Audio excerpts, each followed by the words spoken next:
Hello, hello. Good day, one and all.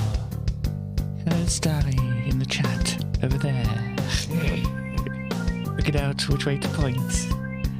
In the last episode of Katie Streams Things and Waffles a lot. But hello, everybody. It's nice to see everybody and such. So, how about that Mario movie, huh? Oh gosh, I don't have much to say on it. I mean, it's always nice to know that I'm fired. It means I don't have to work, that's good. So yeah, Jack Black as Bowser, that works. Jack Black, I can understand where they're going with that. And with Charlie Day, the guy from It's Always Sunny in Philadelphia, as Luigi, I mean, I get a feel for the movie there. And then all of a sudden, it's like Mario, it's Chris Pratt, it's like, what? How, the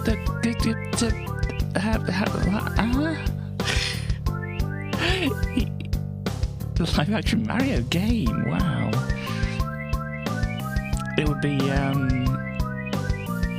well, excuse me, princess, all over again, won't it?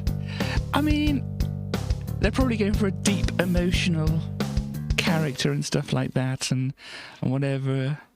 But, yeah, it's like, when I first saw it, it's like, Chris Pratt is like, are they doing a gritty Mario reboot? Yeah, they're doing a gritty Mario reboot.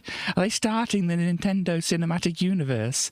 I mean, it was only like a few months ago, whatever, that Polygon was like, you know, making jokes about the Nintendo Cinematic Universe. Are we actually heading towards it? If you can't tell, I'm kind of tired at the moment. But, in good news, my mouse is actually able to drag at the moment. In bad news, I'm not quite sure why. Sometimes it does and sometimes it doesn't. It's very strange. But anyway, yeah, my eye is just filling it with... Well, you don't need to know. I need to keep wiping my eye because I'm not quite awake. Even though I've been awake since about like 10:30, which is about 3 hours ago. Sometimes Katie just can't wake up. Katie got a knock on the door this morning. Katie was expecting a knock on the door. I mean, I kind of left like cryptic. Yeah. I was kind of leaving cryptic messages like kind of in my Discord about what was happening. Basically, they said they were going to replace the electric meter here. And it's like, I don't have an electric meter. So when they came around to the door, I said, I don't have an electric meter. And they were like, okay, and walked away. A bit more like, you know, actual human interaction kind of thing going on there. But, you know, I was more or less like this when I answered the door. So you can only imagine what the person might have thought. But anyway.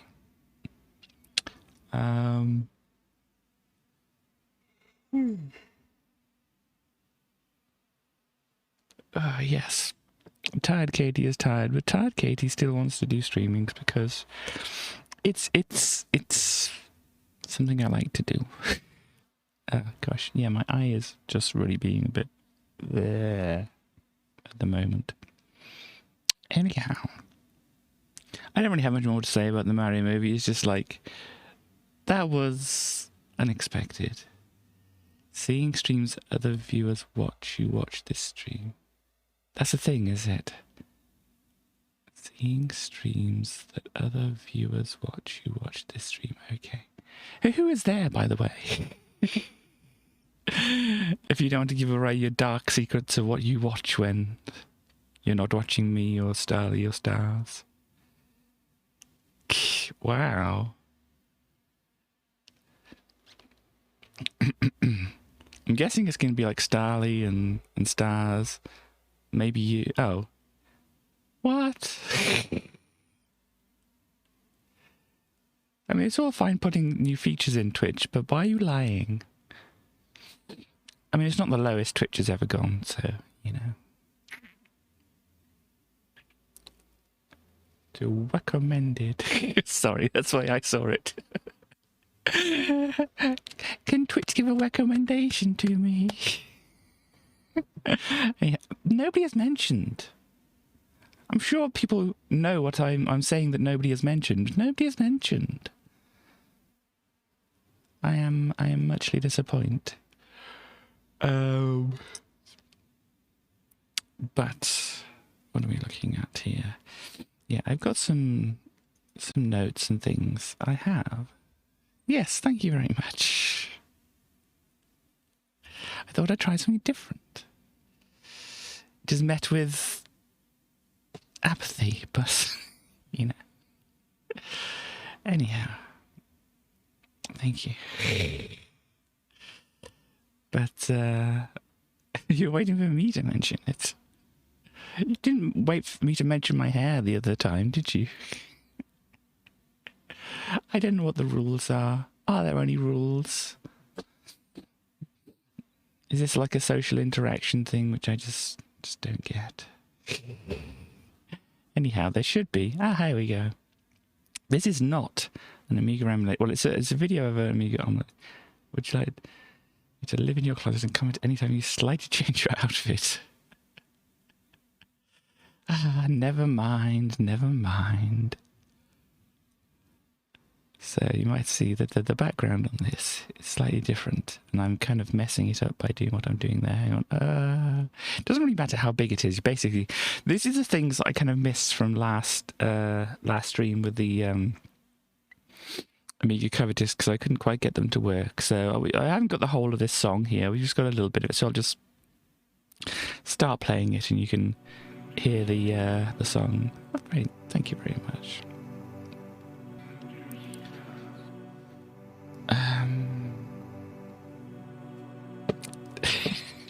You do that. Tallest mountain in Seattle. Are you going to bike up there first?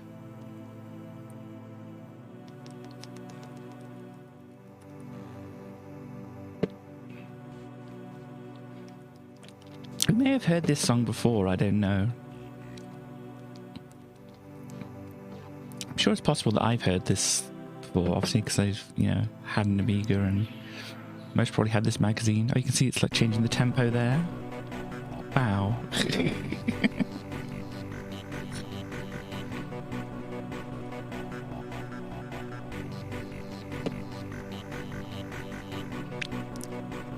Look, I only half know what I'm saying. I'm very tired.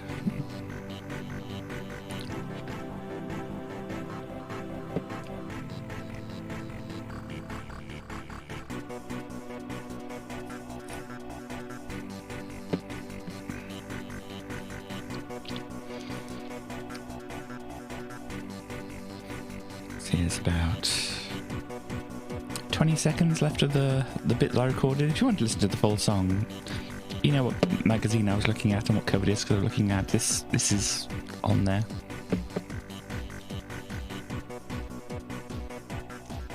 It's quite a groove to it now, though, hasn't it?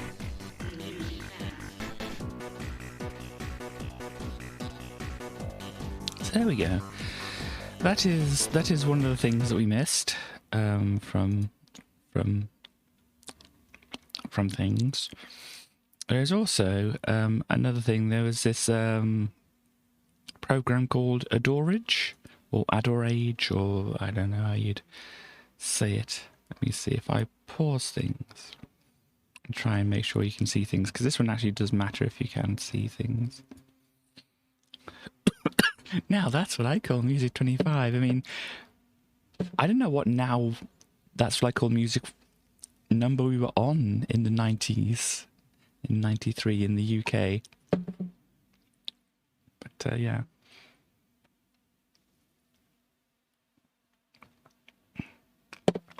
Anyhow, I should probably talk about what's on the screen here. So this is the user interface. As you can see, it's a bit of a mess.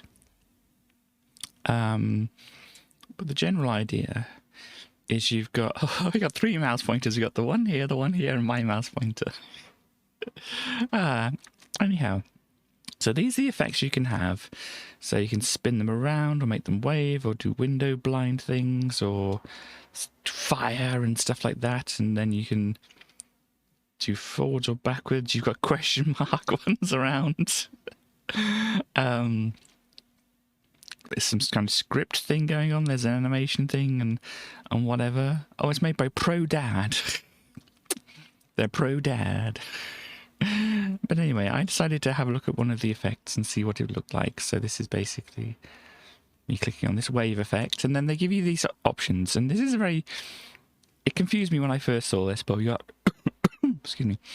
Left, up, down, and right, and then you pick one of the options for each of these, whether you want probably the animation to be like working on a larger area or a smaller area. So I just left it on like the very coarse kind of thing. Here's me waving my mouse pointer around. A corpse option. Maybe. Rotting corpse, but there we go. And it comes up, what is the foreground image you want to use for this? So you can go to File, select here. It says, put the disc in. It's like, I don't have that disc. This is just a demo, and they didn't actually change the name of the drive there, or the disc name they're looking for. So you have to click cancel, and then you can go through. And what I did is I loaded up into the other drive some images from the Deluxe Paint 4 art discs. So here's a few things from the Deluxe Paint 4 disc.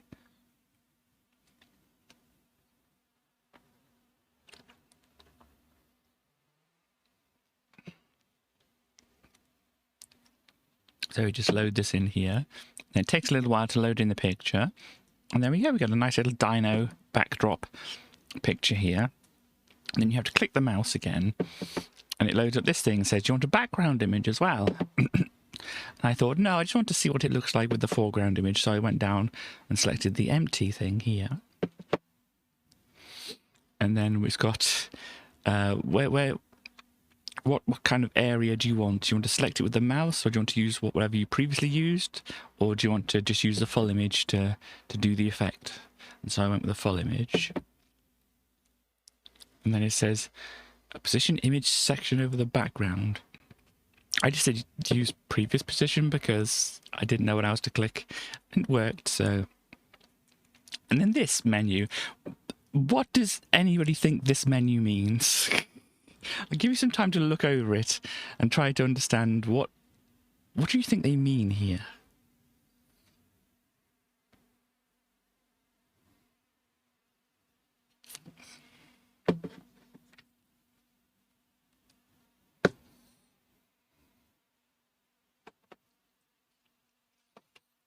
Basically, it's like, do you want to do a test render?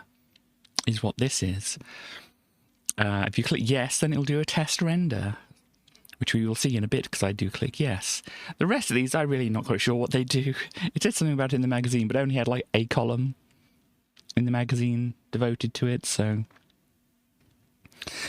Anyway, I click yes because the magazine said to click yes here, and then we got to see the animation drawing itself in slow motion. Just imagine this technology worked on Babylon 5.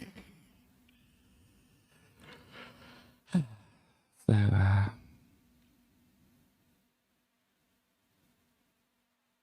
yeah, just imagine that, but like faster, because I couldn't then figure out how to actually show it as an animation. I think what you have to do is actually save it, because like here, animation overview.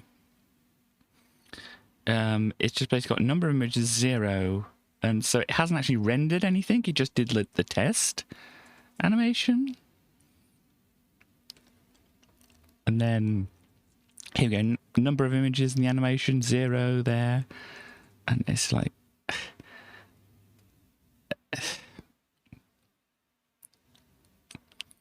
it's very non-intuitive about what to do, and so that's basically where I left it off.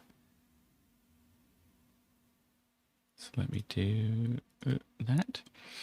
And then, so yeah, I think you have to save it out to a file and then load it up in a different program on the workbench so that it'll actually work. And I didn't feel like doing that. There's also this neat little robot animation, which I think people will will enjoy seeing this neat little robot animation. So let me just pause it up here and resize it to roughly about here. That'll work. So we can see the little robot animation here. Oh yeah, and what I should explain is what's going on at the start here. So I have both cover discs in here. So I have cover disk 48A over here and cover disk 48B over here. This is the contents of 48A up here, and this is the contents of 48B down here. The robot animation that we want to look at is in 48B down here, but it was saying that we needed to load it up in Deluxe Paint, which I could have done. But it also said in the magazine what you can do is you can load up this 48A and you can put this view program, you can use this view program, because obviously you can look at these other animations in this disc with this view program. So what you do, you have to click on this view program, but don't double click it, just single click it. Then go over to this robot animation, hold down Shift, double click on the robot animation, and it'll load up the robot animation in this view program. So you see, I click that, hold Shift, double click this, and it says at the top here, attempting to load program view. So we got it to load up for a bit. Probably fast forwarded it a little bit as well. Here's the animation viewer that we saw previously here as well. At the moment, obviously, it doesn't have any file info because it hasn't loaded that. Here we go. Robot animation, IFF for into thingy file format. Interchange file format, is it? I can't remember. Opcode 5 animation. And that's the file size and the resolution, 4 bits of color depth there. And we can obviously change the speed at the side there, and what I do with the animation later on. And then if I say here, then it says number of frames 12, and a bunch of other things. Audio file not found. So yeah, this is the cute little robot that was on the discs. And there it is, slowed down a little bit so you can actually kind of make out the walking animation and such like that. I think it's a pretty neat little robot. I speed it up at the end just because I think I'll let that play through one more time so people can enjoy the nice little robot. Of course, the VLC resizes the window when it loops back around. A very handy of you, VLC. Loading up. In fact, what I might do,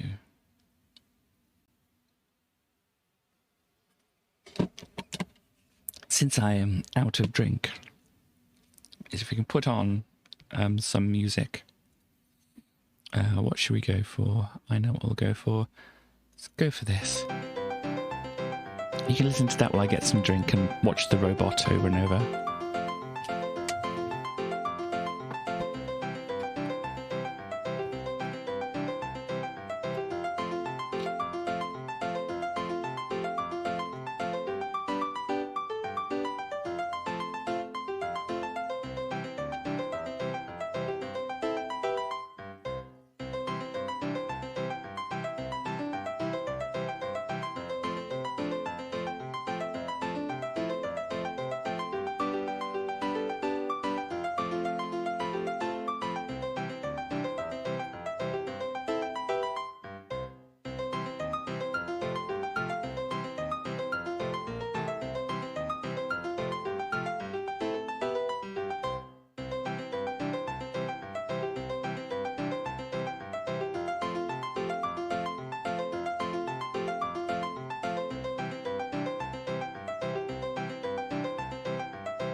previous music suited the animation a little bit better.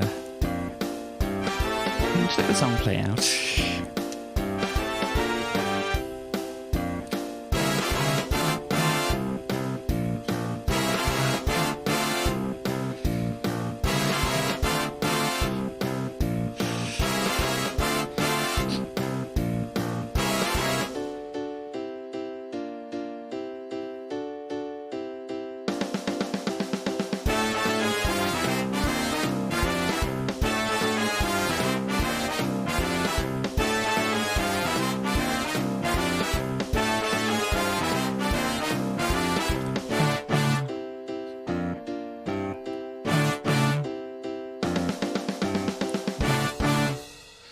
Yeah, one more little look at Robot. Let's skip ahead a bit. Here we go. Here's Robot. So yeah. Those are the videos that I took from the oh, from the Amiga format cover disc. So yeah, there was one other thing. Hang on, let me change to full screen here. Hello again. There was one other thing, which was the morphing program. I couldn't get it to work because it's very specific about the file sizes and kind of colors it needs in it. I didn't have any things like readily available to hand, like on that art disc, in order to just to load them in and do things. So yeah, just like I tried a few different things. Tried like a different disc that I found, which, you know, purported to have some other images and things on, and didn't want to load those either. It just needs a very specific kind of resolution, as I said, and bit depth and colours and all that kind of thing. And it's just like, I don't feel like going through the effort just to have, you know, some very slow morphing thing going on. So apologies if you were really wanting to see that, but hopefully later on some better program will come along which, you know, can work with any kind of image file that I might have. Should be better there. Or we could just use, you know, some modern tools. I don't know, can Photoshop or the game do it? I don't know. Anyhow, let us see what else we have here. So yeah, I went over that.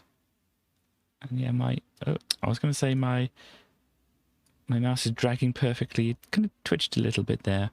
But yes, I did also. You don't know. Yeah, I didn't know.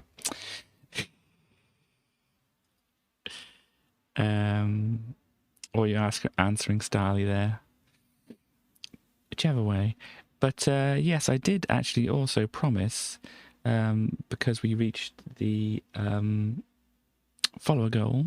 Followers are there. Yay! We did actually reach the follower goal where I get to look over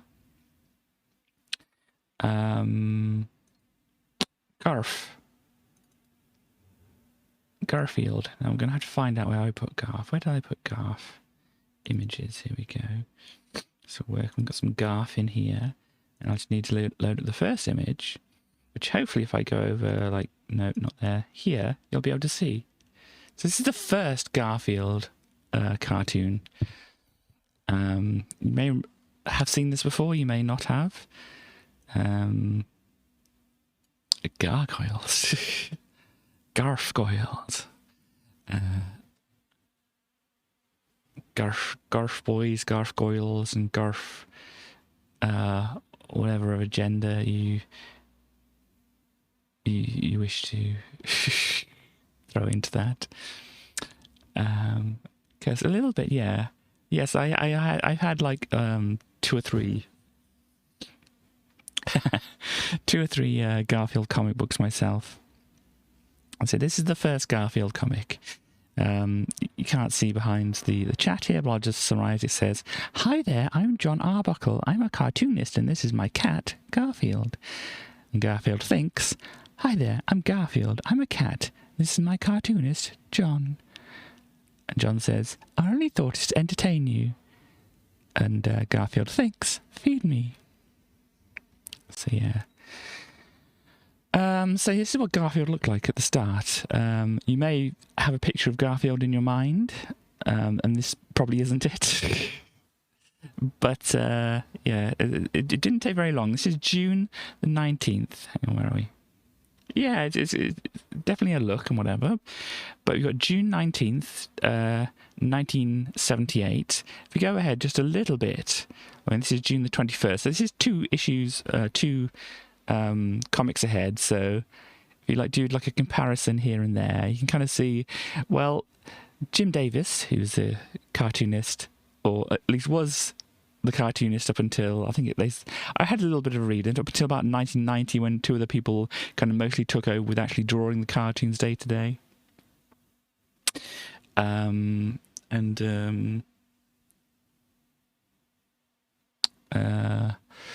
Yeah, I think Jim Davis still has some interaction with the Garfield comic today. Yes, it's still going. Jim Davis does have some interaction with the Garfield comic today, but it's kind of more minimal. He more runs the business side of things, because this is what Garfield was. If you don't know, Garfield was created in order to sell merchandise. It was never really about the comics. It was always just about having a cute cat to sell merchandise. Don't know how he figured that this would be the cute cat to sell merchandise, but I know. I would like a big stuffed version of this Garfield.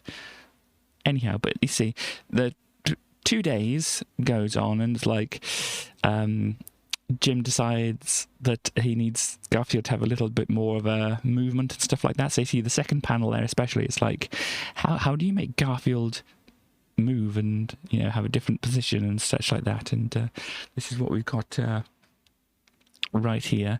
If you want to see the comic, John is saying, I think it's John saying, "A mouse, get it." And Garfield, "You didn't even try." And Garfield says, or thinks, "Show me a good mouse and I'll show you a cat with bad breath." So, yeah, moving on. So it's June the 21st up to August the 5th. And we can see already there's a change going on here. Garfield is shifting. I mean, just compare the second panel here with the first panel here. You can already see Garfield has gotten, or his smaller, Garfield's body has gotten smaller here. His face is roughly the same, but the ears are more pointy and bigger. The whiskers have kind of moved a bit as well. And the eyes have definitely got bigger here as well.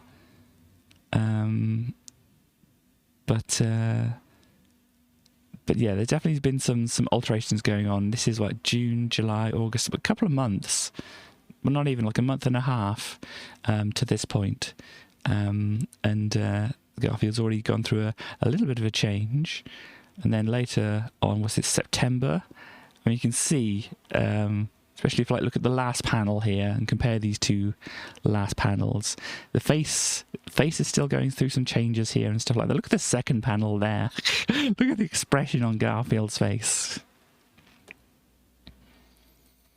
But yeah, especially that last panel, you can see some more changes that are going on here. So in the first few months and whatever of this comic, there's some radical changes happening already.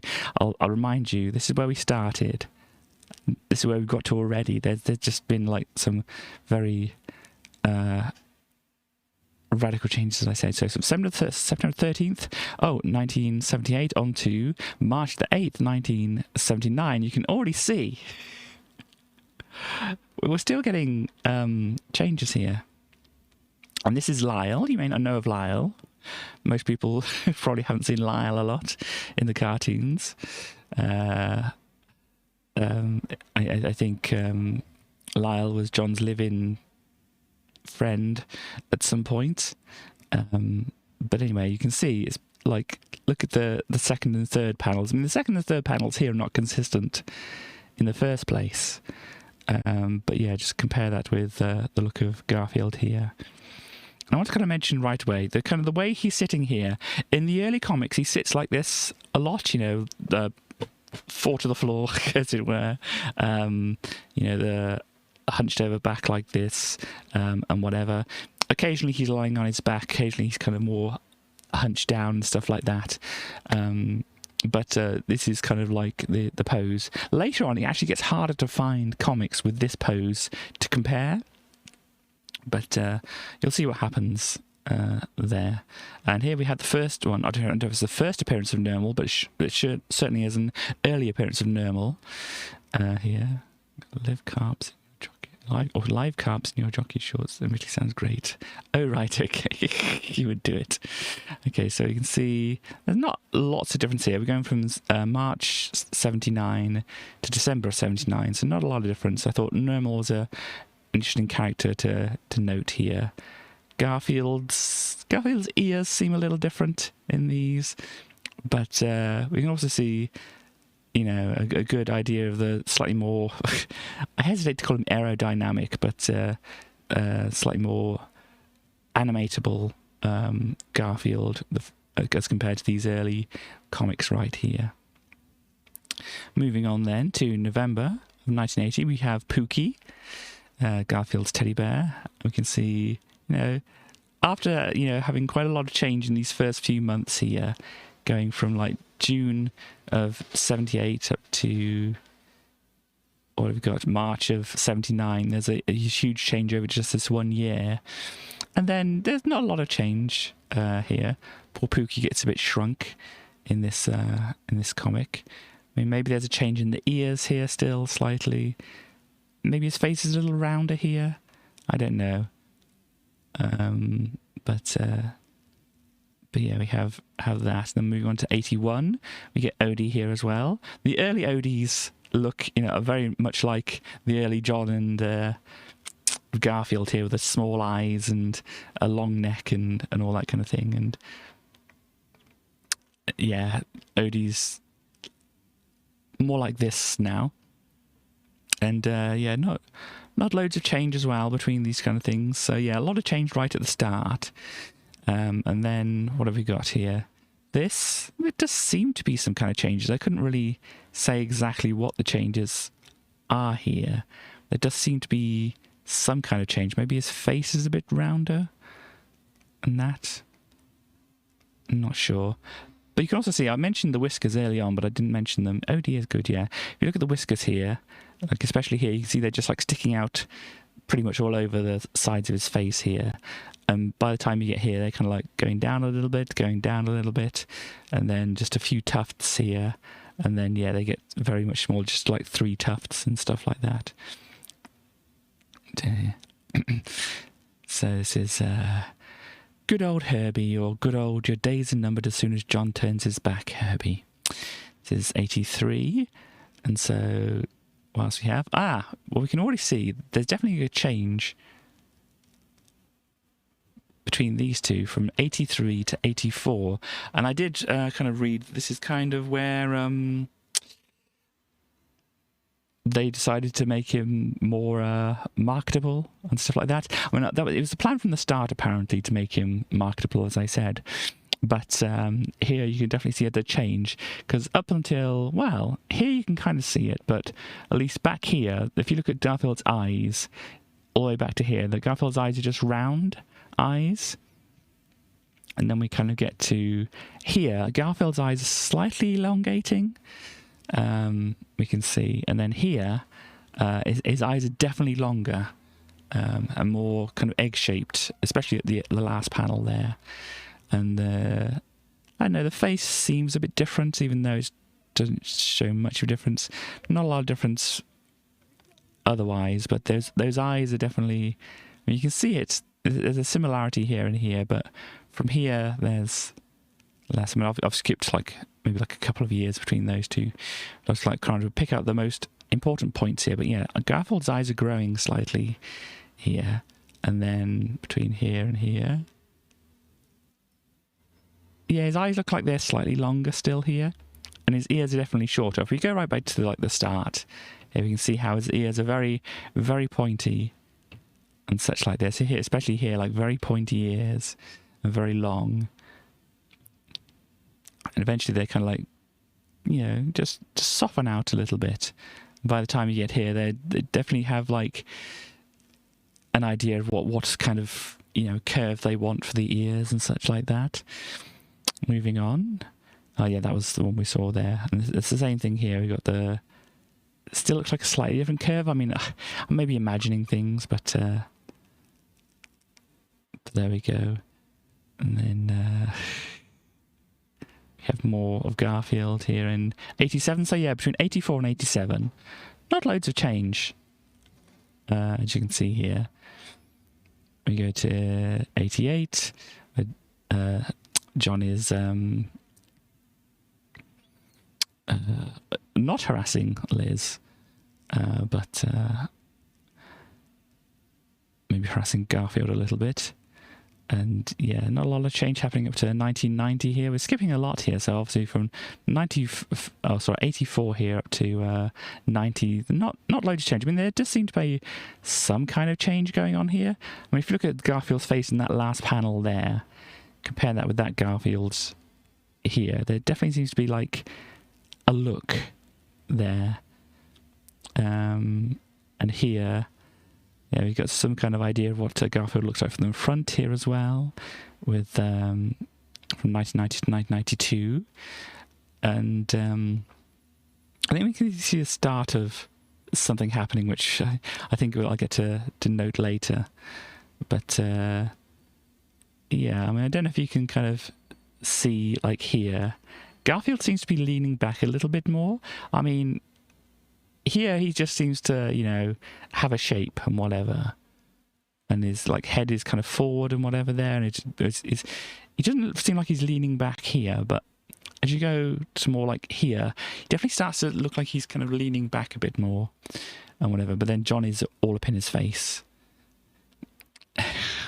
This just seems like my kind of humour though here, doesn't it?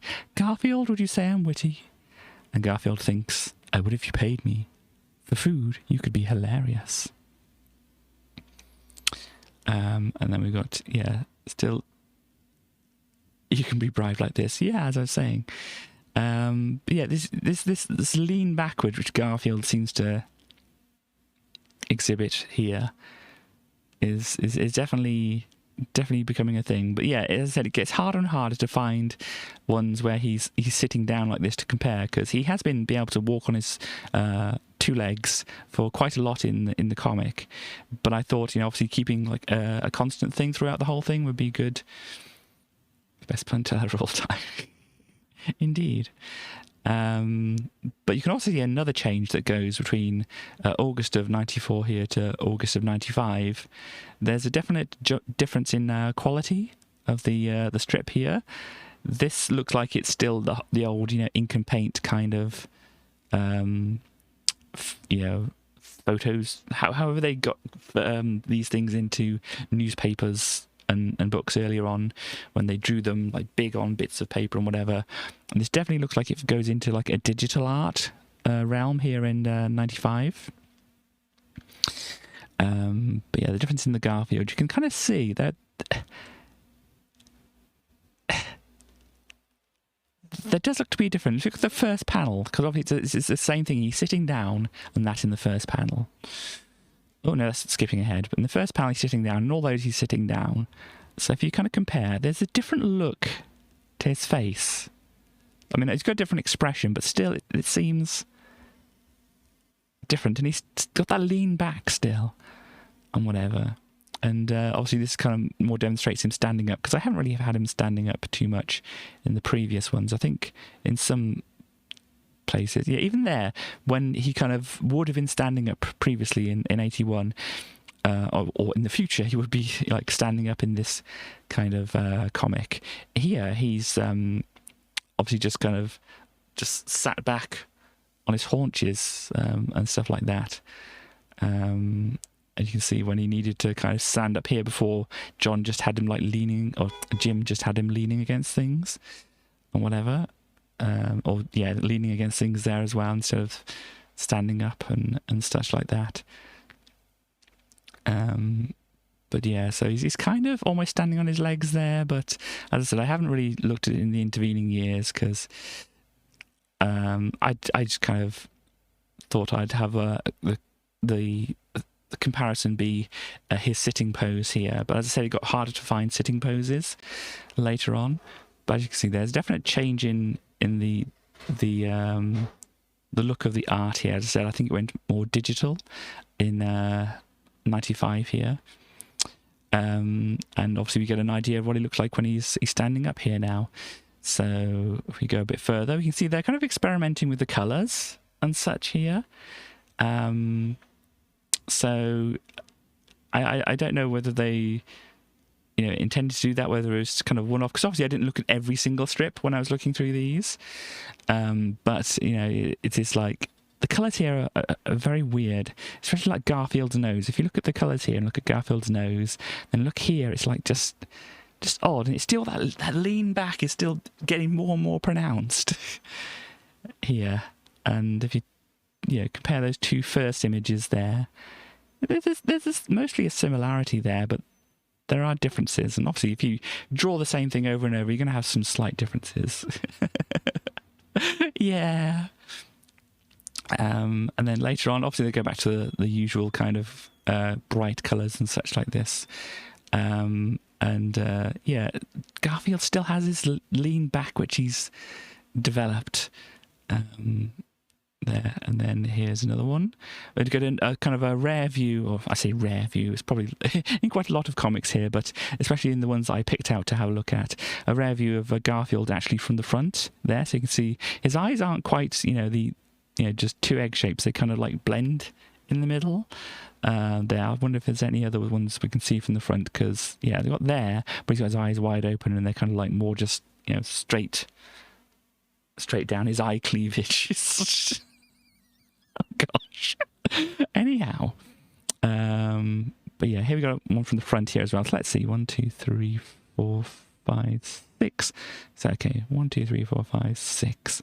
From there, the eyes definitely have a different kind of look here.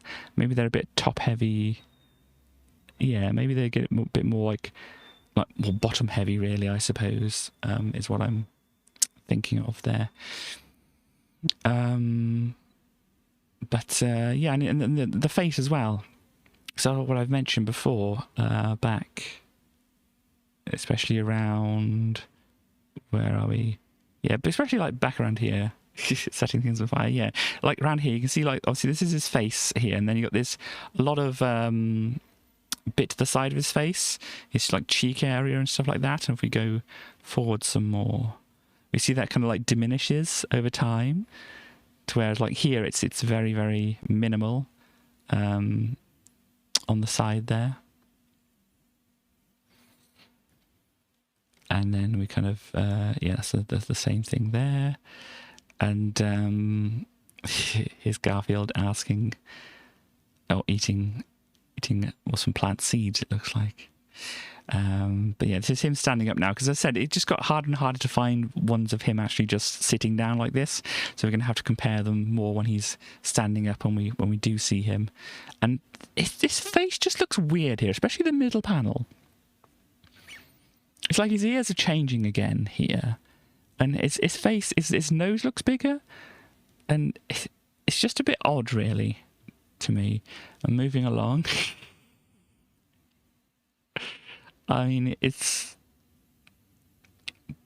maybe it's just like day-to-day changes and things like this. You got hammer, hammer, hammer, hammer, whack, mommy! I mean, ow! Too late. But yeah, so we've got this look, which isn't too dissimilar, but yeah.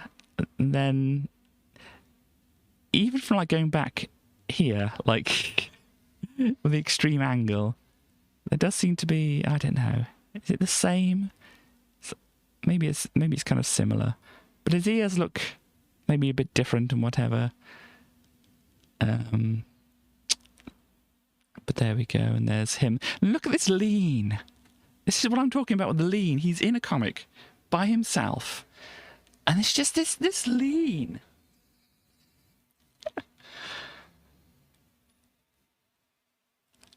It's, yeah, extremely pronounced. And here, his ears are changed again. They've gotten shorter, smaller, and it's just like, especially like comparing this with that, it's just like, Garfield, did you have an ear cut or something like that? But yeah, we have that, and then we have the same thing here. It looks like the ears are slightly, I don't know, they're slightly bigger here, I think. But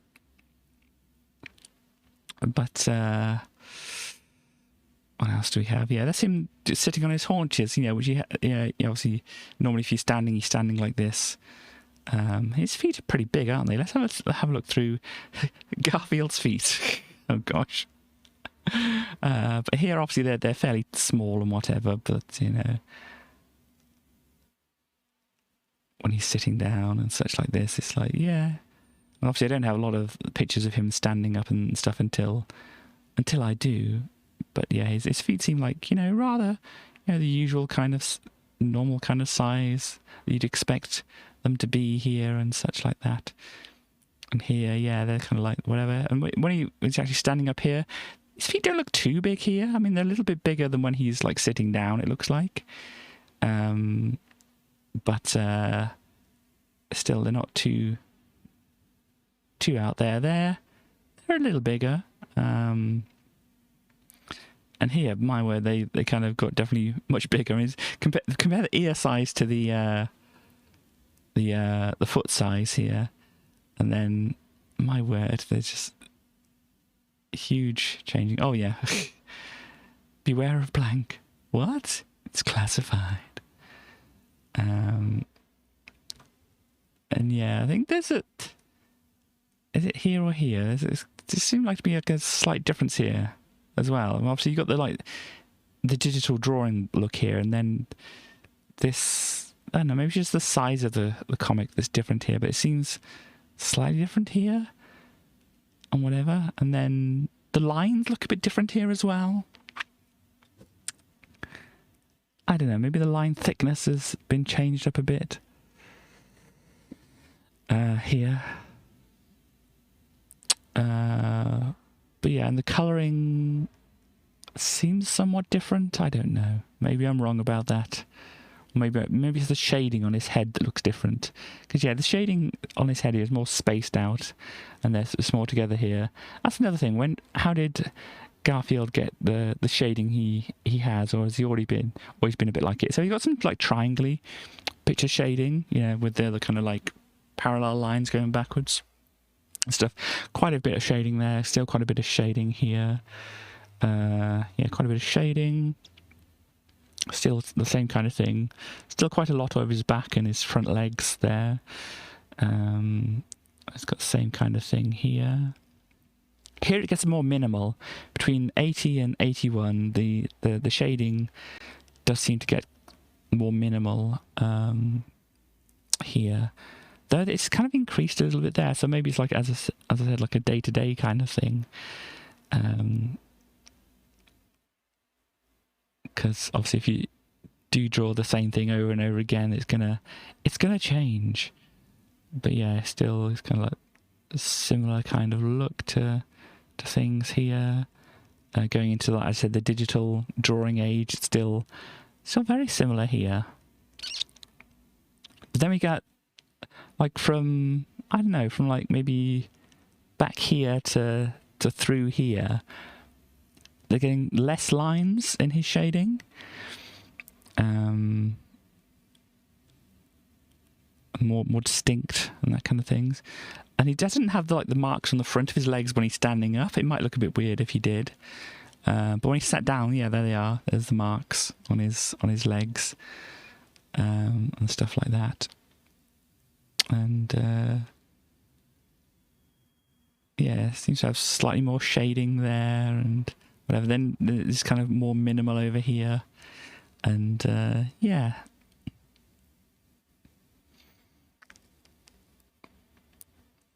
And then I don't know. It's difficult to see here, but he doesn't seem to be leaning back quite as much. But there does seem to be a difference in his look, which I can't quite place. He seems to be missing something here. Like in the last panel, if you look at him, he seems to be I mean, it's the flat shading. Yeah, maybe it's a bit rounder as well, but it's a flat shading. But then he's kind of flat shaded through all this, but he doesn't look like he's missing something. But here, when you get to that, it just seems like he's missing something in that last panel, and I can't stop what it is. Even though it's still like the flat shading and stuff like that, it seems like there should be something more, something different. Maybe it's the spaced out lines and whatever. Because obviously, as I said, there's... Even though there's like the flat shading... Yeah, even though there's like the flat shading and stuff here. I don't know, maybe because there's, as you say, he's more rounder, so he's got more body there. It just looks like there's something missing. Yeah, she would have to deal with John. I think by this time, actually, they're dating. So, yeah, and it's just like, there's differences. And you can see the ear tufts as well. They're not just like sticky out bits. They're kind of, you know, teardrop shapes as well. Yeah, it's definitely the line thickness is showing up as a change here. Just in general, all across the face and such like that. Here, yeah, it's a definite difference between the line quality and stuff here as well. And as I said, this last one, he just seems like there's something missing from him here. I don't know what it is. It's just like, as I said, it doesn't... Maybe it's the thin stripes, but no, he's kind of still got... It doesn't look like there's anything missing from these panels here. But when you get here, he's like... It just seems like around the neck area, there's just something missing. It's very odd. But, they're further back. Yeah, I suppose that the markings do kind of come up a bit here. And here they're a bit further away. I don't know. But here we go. Someone gave Odie a teddy bear. Sorry you had to see that. Yeah, here we go. Another front-facing Garfield here, and you can see the eyes still have got a different shape to them here as well. They're kind of round, but kind of square as well. But from the side, they're still those very elongated here now. But yeah, got some more on the look on his face. I don't know. Second panel there. Compare these ones. I don't know. They kind of look the same, don't they? But and here's the not the most recent one, but September 17th of this year. We have Arlene, who I haven't really featured because I didn't spot her in previous cartoons and stuff like that. But yeah, so there's, you know, up to this point, Garfield definitely has changed from the early ones. As if we go back here, we kind of get an animation really of all the changes that Garfield kind of went through. I've gone through some changes myself, but yeah. So here we have the initial one. We just like do a thing. So yeah, I mean, these first few months, he really does go through a lot of a shape alteration to where he gets to this kind of what I would call like bat shaped or bat looking. Yeah, I don't know. Is bat-shaped Garfield, kind of whatever. This is initial Garfield. I don't know what you'd call them.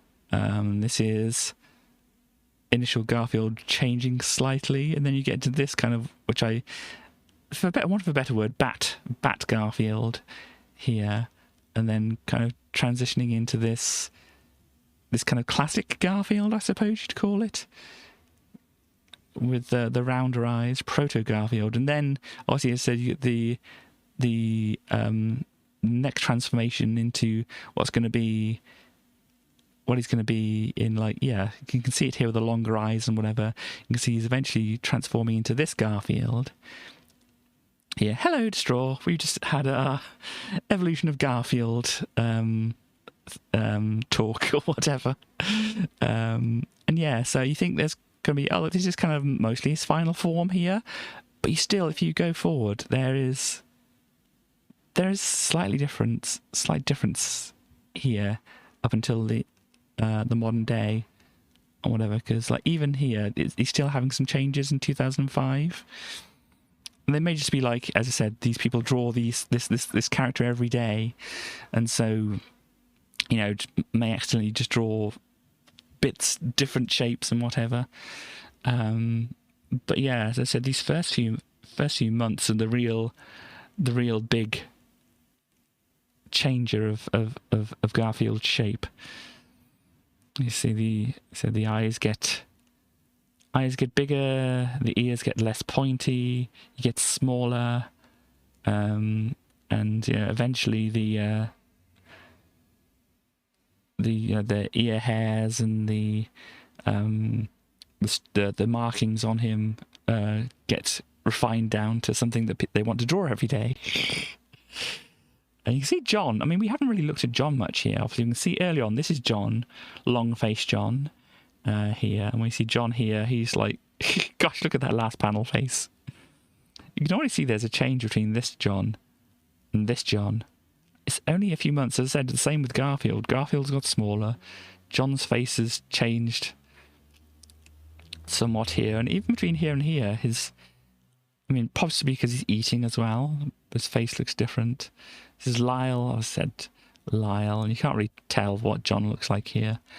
Odie, as I didn't, do the evolution of Odie, whatever. But if you go between like this look of him, especially look at the last panel there, and we skip ahead to like here. Obviously, there's a difference in look here. Obviously, John's eyes are getting longer as well, the same time as Garfield's eyes are here too. And Nermal obviously looked very small in the previous comics. We go back to this one, Nermal here. Even when Garfield shrunk down to whatever size he is here, Nermal is very tiny in this one. And then comparing here, Nermal is a little bit bigger. I always thought Nermal was a girl. Apparently Nermal's a boy. Here we go. And John, yeah. John looking different here as well. Looking very smug. But yeah, John's getting the long eyes as well here.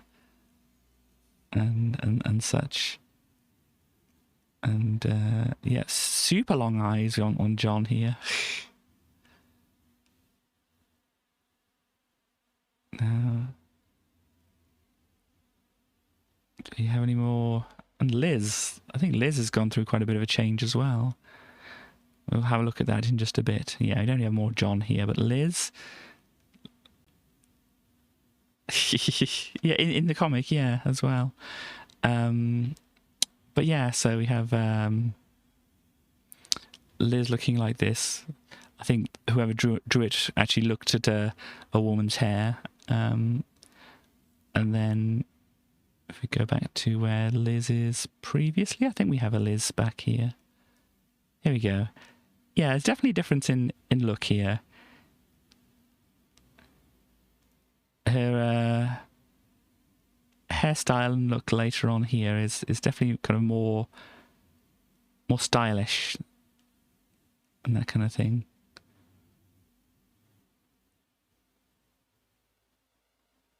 But yeah, so that's the look. I mean, I don't know if Pookie goes through a lot of changes. Let's go back here. Let's see where we can get Pookie, because here we have a bit of a Pookie. Yeah, Pookie looking like a teddy bear, like an old kind of teddy bear, but not too worn out here. Going along to this other one over here. Where are we? Where was Pookie?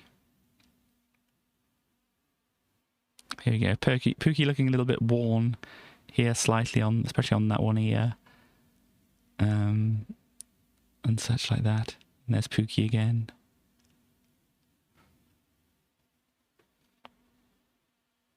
Yeah. So that's the kind of the basic idea of the evolution of Garfield. As I said, a lot in a small space of time, and then just different phases, like, classic Garfield, and then more modern classic Garfield and then obviously more modern Garfield. I don't know, because this is what I would call more. Yeah, this is still like evolving Garfield, and then we get into like this is like more classic Garfield shape here, and then we get to more modern classic here, I suppose. But modern classic and modern, there's a difference, but it's not quite as easily pronounced there.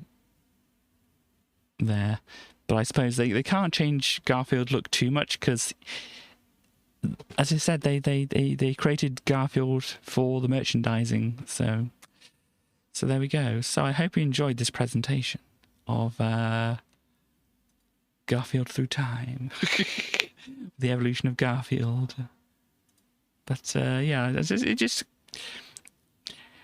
just kind of a thing that kind of interests me, because as maybe you saw when I did my stream anniversary, when I was looking through my old comic books, you saw that, you know, when I was drawing my own cartoon characters, they changed their looks very quickly over the space of time that I did draw them.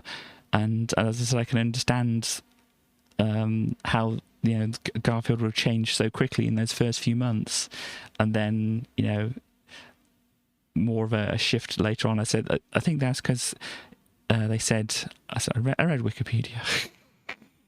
I read, you know, Wikipedia. But yeah, I forgot what I was saying. But West has a link here, so let me have a look at this link. Some stickers of some Garfield. Oh, with Pookie. That is very cute. Let me just bring that up, because I want to bring up something else as well. So let me see. I'm going to start the dreaded edge. Let me just pop that in here so people will be able to see once I got this set up, and once OBS recognizes edge here. So yeah, we got it's very well 1978. Yeah, that's not the 1978 version of Garfield though. But yeah, that's a good one. Pookie, as it's all the more recent versions of Pookie, his ears looking a lot more worn on this side. He's got more of a tuft of hair there, but that's a very cute one. It was made in 1978. That's odd. It's 1978. If we go to the latest of 1978, this is the latest in 1978 that I've got here of Garfield. And going into the 1979, he looks like this. So, I mean, I suppose they would have created comics for like the future more, and so maybe this is him just doing a little doodle for a sticker and whatever. That is very adorable though. Thank you for showing that West. But you did remind me that I also have something else that I wanted to look at. Where was it? Because obviously Garfield has a lot of history. This was written in 2018. Oh yeah, 2018. I mean, you can see when I actually get this up on the screen. Let me find where Edge is hiding. Edge, no, Edge. Here we go. Here we go. So if I pop this into here, you can see June 19th of 2018, the 40 years of Garfield, which is an amazing thing in and of itself. I think Jim Davis is nearly 80 now, so he's definitely been going on for a long time. And Garfield, surprisingly, is older than me. But anyhow, we got this here. Apparently, in 2003, there are some strips where he actually met the old version of himself. So, no, that's not zooming in. here we go. And this will work reasonably well. So yeah, you can obviously see the difference here. And they got a chance to draw the old version of Garfield here, which is pretty neat. And I don't know if he ever walked like this in the original or whatever. And you can see there's a difference even when they're trying to draw the old one. Might be fake. Oh no. But yeah, even when they're trying to draw the old one, he's got a different look to him. And even between this picture of him and this picture of him, you found sticks on the error and they look very different. Okay. But yeah, so it definitely looks quite a bit different. Even though, I mean, from here to here, he looks very similar, but yeah, I'm not going to go through all the comics. But here he looks different as well, though. Drama in the sticker world. I'll have a look at that in just a bit. Oh, here's the old Odie, which we didn't really get much of a look at here, and the new Odie. And then there's some more here. So yeah, there we go. There's that. Do they have the Far Side as well? Farside.com. I do like the Far Side. From, well, when was this first actually released? 1988. Man, Larry, I don't know if we're up to this. I mean, this guy's got kneecaps from hell. Ah, dear. So yeah, Farside and Calvin and Hobbes were definitely my more favourite ones, but Garfield still is, you know... Garfield is just basically the art. And I don't know if other people get it. But yeah, let me look at this other thing. The Chaos is shared here. Let me share it with the world. The world on my stream. Let me see. So when it loads up, puffy stickers. Wow. Yeah, this is kind of more like the look I would expect from around that time. But yeah, we got some other. There we go. Not much of a difference between those two pictures, but never mind. But yeah, so the company's signature. I can barely see it, but yeah, I think I see what you mean. But yeah, so it's just basically a thing that was of interest to me, and I don't know how many other people knew of Garfield's transformations and stuff like that, but I thought I'd, you know, present it to a public. But yeah, so there we go. We have that puppy running. There is indeed a puppy running. Hello, Otaku Penguin inside. I don't think I've seen you around here, but welcome. So, is there anything else I want to say? I thought there was something else I wanted to say. I can't remember what it is. Just see. But yeah. So, look what Jim has done to you. Yeah, but so that is that kind of thing. So, I mean, I did title the stream something to do with Dizzy, our good old egg friend. And yeah, West did helpfully post some stuff. Excuse me, in my Discord, some links to some of the fan games which looked interesting to them. And I've also downloaded a few ones which looked interesting to me. There's one which looked absolutely terrifying, which I think I shared a picture of in my Discord, but I'll just do a quick share of it here, because it's kind of a terrifying look. But yeah, maybe this is for Halloween or something like that.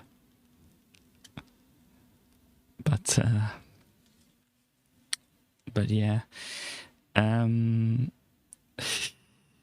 It's cute, but it also kind of has that slightly creepy edge to it, I think. But yeah, so Dizzy Fangames, I saw some ones. That particular one has some instructions on the website, which not overly complicated. It's still a little more complicated than what I have to deal with at the moment. You have to actually like install it and then move some files to some different places and things like that. So I don't know how much effort I want to put into it, but anyhow, I did get some things, and I haven't really set up the scenes to show off these. But if I do a double click on this executable here, it should come up with a thing here, which I will then be able to show you on the screen once I actually get it captured. Let's just call it Dizzy. Final Smash Bros. Yeah, not incredibly too odd that it's going to be the final one, but it's a little bit. Wow, they're actually ending it. All the DLC and whatnot. Where do I want this to be? Roughly about there, I think. Okay, so if I load this up, we have A Pirate's Life Dizzy. Let's try and move the thing around a bit. Oop, hang on, move some windows and stuff. And as you can see on the screen here, you might be able to see on the screen. Yeah, there we go. Let me get things thinged up here. It says over here. I think it's a bit loud as well. So let me do a volume change on this. So here we go. Once it gets around,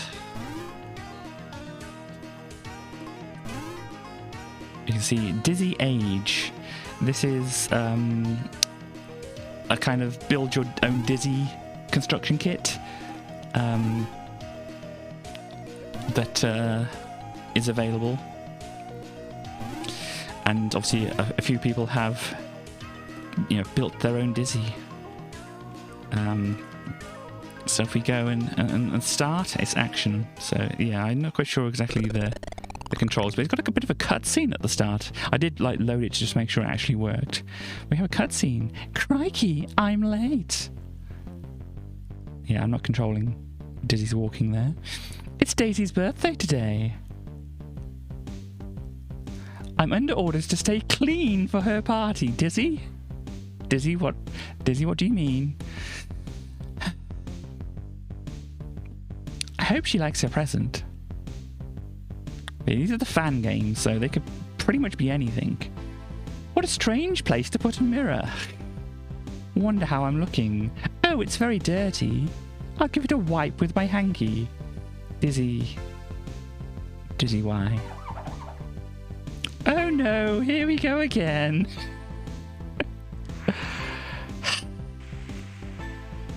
So, where am I this time? Arg! Where's Daisy's present? I thought that was something else speaking. Apparently the Dizzies at the top are all facing the other way. Can I control with other keys? Here we go. This might be a little bit easier. Can I jump? There we go. To make it easier to control. So, yeah, I don't know how much of each game I'm going to have a look at. If any of them look really interesting to look at more in depth, then we can do that.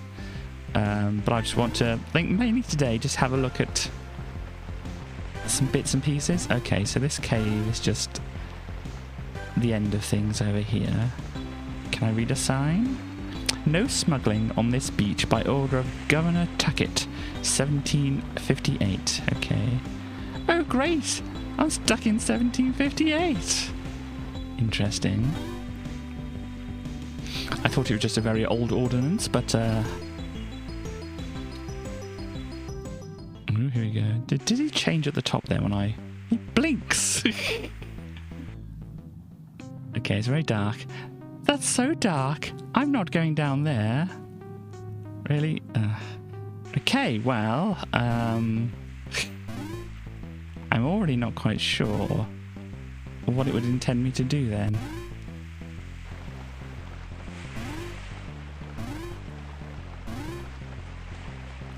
This root. There's a root there. Could be useful.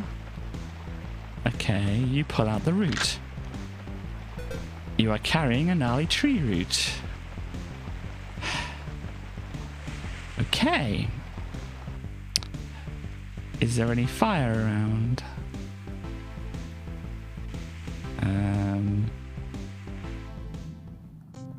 Still too dark for deers. Is there something that I can pick up? Oh, here we go. You're carrying a dry match. Okay, well, can I use the match and the tree root? How do I go up and down? I just can use my up and down keys, I think. Gnarly tree root and dry match. No. Okay.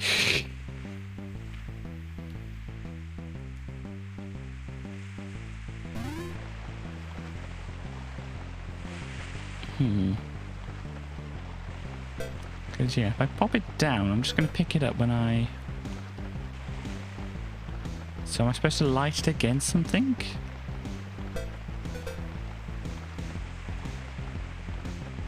Am I supposed to get the match wet? I don't know why that would be, but, you know.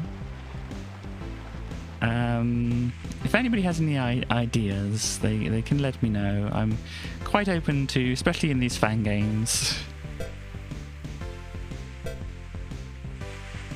some kind of thoughts about what it might intend me to do. Can I go up into the forest? I don't know how they... Okay, I think there is something under the game. I'm not happy with you right now. Well, I'm not getting my best gloves covered in it. I'll need to find something to clear it off. It seems like this is randomly click around the game.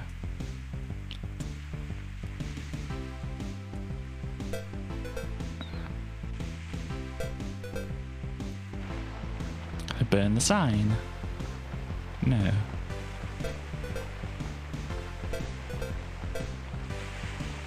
Hang on.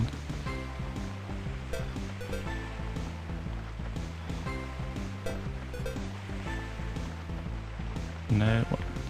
Why did you just drop down to... Okay, this behaves weirdly. Can I use the root to dig? Maybe. Let me try that. Here we go. This root should make short work of the sand. Okay. There's obviously something in the hole. I just want to look at it first. Oh, it looks like a lantern. You light the lantern with a match. Oh, little lantern, don't put it down. Thank you, West. Okay, got some lighting effects. I'm soaked. Daisy's going to kill me.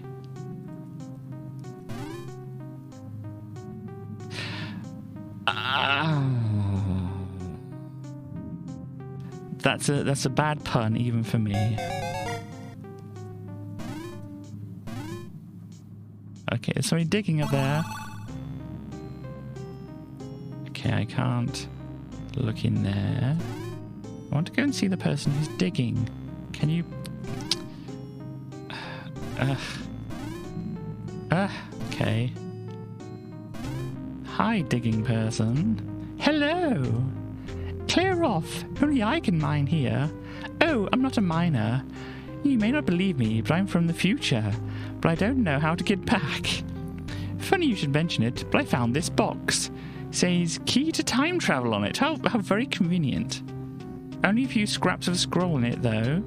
You may as well have it not worth much to me. Thank you, bye. An ordinary conversation.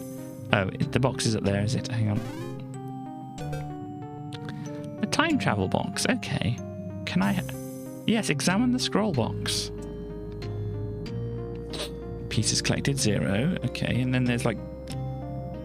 nothing. So I have to get pieces of the map, it looks like. Okay.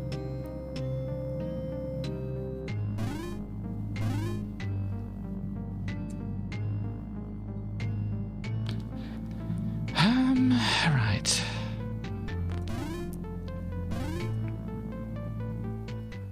Okay, now we're outside. That's not something I can interact with. Well, this looks perfectly fine, doesn't it? Everybody just hangs up skeletons for their decorations. Just visiting. There's a scroll. Wanted. Reward 1,000. Looks a little like B. I wonder if he's a distant relation. Okay. The jail door is locked.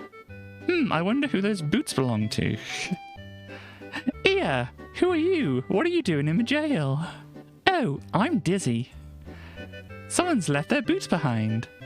That would be Captain Blue Shell. He managed to escape last night. Gosh! Wait till I catch up with the bleeder. Now it's time for you to be leaving. Charming. Okay. Can I grab the chains? No. Okay, I can't go down there. Oh,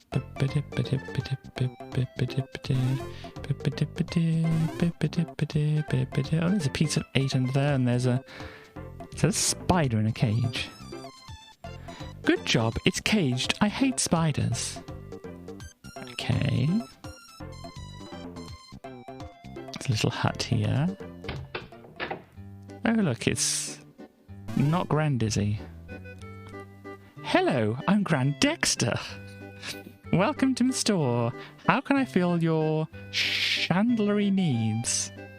Achoo! Yikes, that sounds like a nasty cold. Aye, the trade winds are giving me the chills this time of year, and my store is a mite drafty. I'll see if I can find something to warm you up. What is this? Okay, nothing I can grab. I can set you on fire. Would you? No, I don't think so. There's a fish above the thing there. Okay, there's a barrel over here. I'm guessing what we would do. The rope is stopping the barrel from moving, yes. As I imagined. Ah, dears. Okay.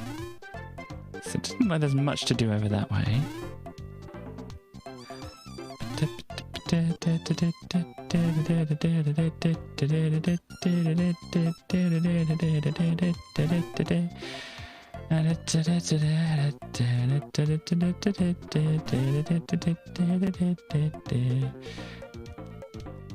Some random singing there for you.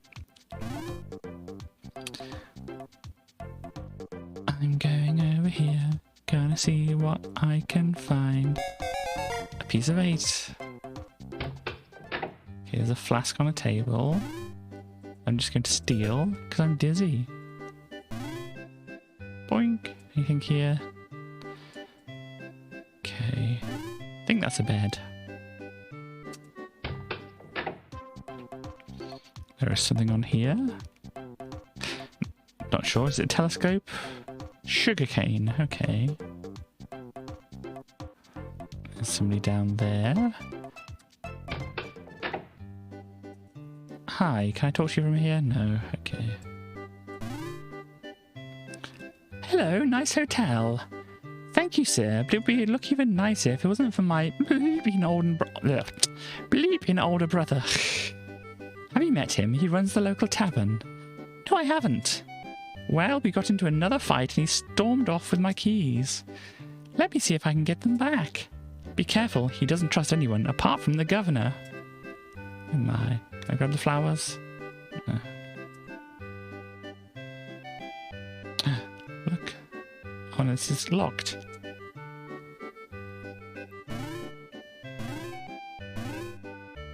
This can open. It's locked as well. It's locked. It's locked as well. There's a bit of map or whatever in there, so I'm going to want to go into there. This something I can grab up here? No. Okay. Got some pliers. Oh look, they're borrowing our name, the Hogshead. Not quite. Anyhow. Yeah, what do you want to drink? I'm not here for a drink. The governor sent me. He wants me to check the room in the hotel. He found out that you have the hotel keys. The governor? Really? Show me proof that you came from the governor and you get the keys. I will hit you with a sugarcane. That's not proof. Okay. Well, snips no. Okay. Well, that's a big roaring fire there, isn't it?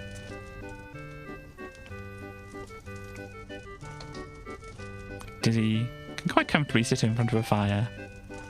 Your hands are full. Oh no. Let me put the snips down there. It's gonna be some bellows here. Who is this? Hi. Hello, I'm Dizzy. Arrgh. I be wooden leg Fred. What ye be wantin'? Have you met Governor Tuckett? Grr, don't ye be mentioning that name.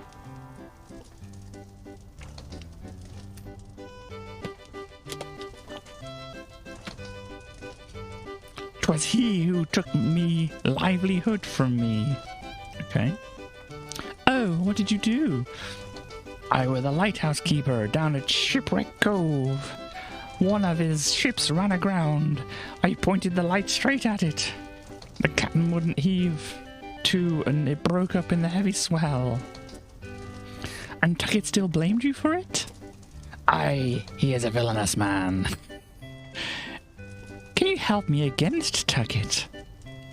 Here, lower your voice. Oh no. Thought somebody else speaking for some reason. Here, lower your voice. The innkeep sides with Tuckett. I'll help ya.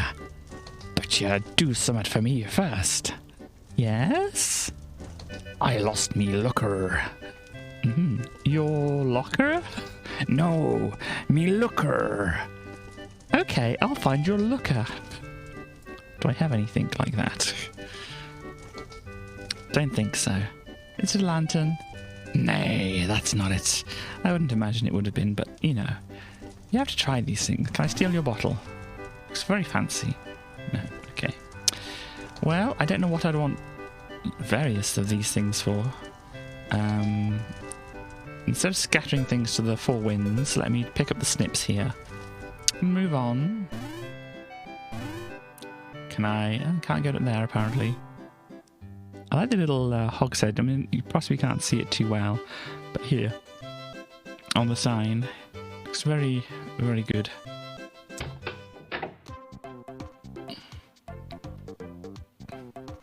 Bizarre. How bizarre. There's somebody over there as well, but we'll look in the bazaar first. Can I grab a rug? No, okay. Grab a box? No. Shopkeep. Ask the shopkeeper. Say goodbye.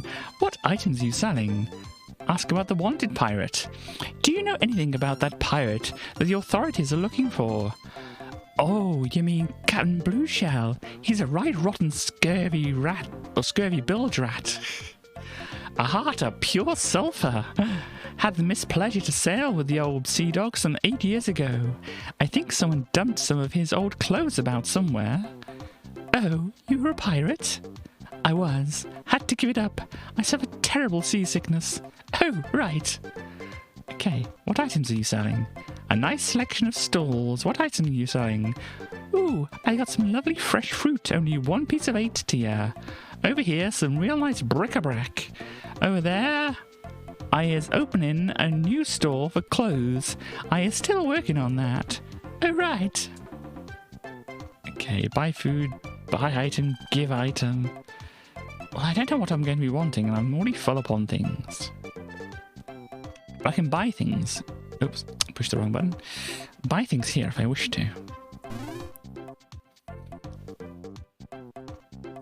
Like I said, I might just get a general idea for the game before doing anything else. Halt!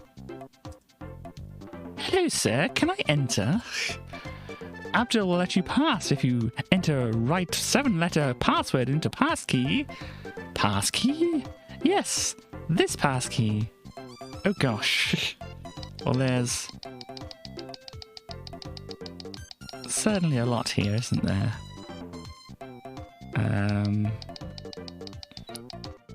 What can we type in here? Hair. Okay.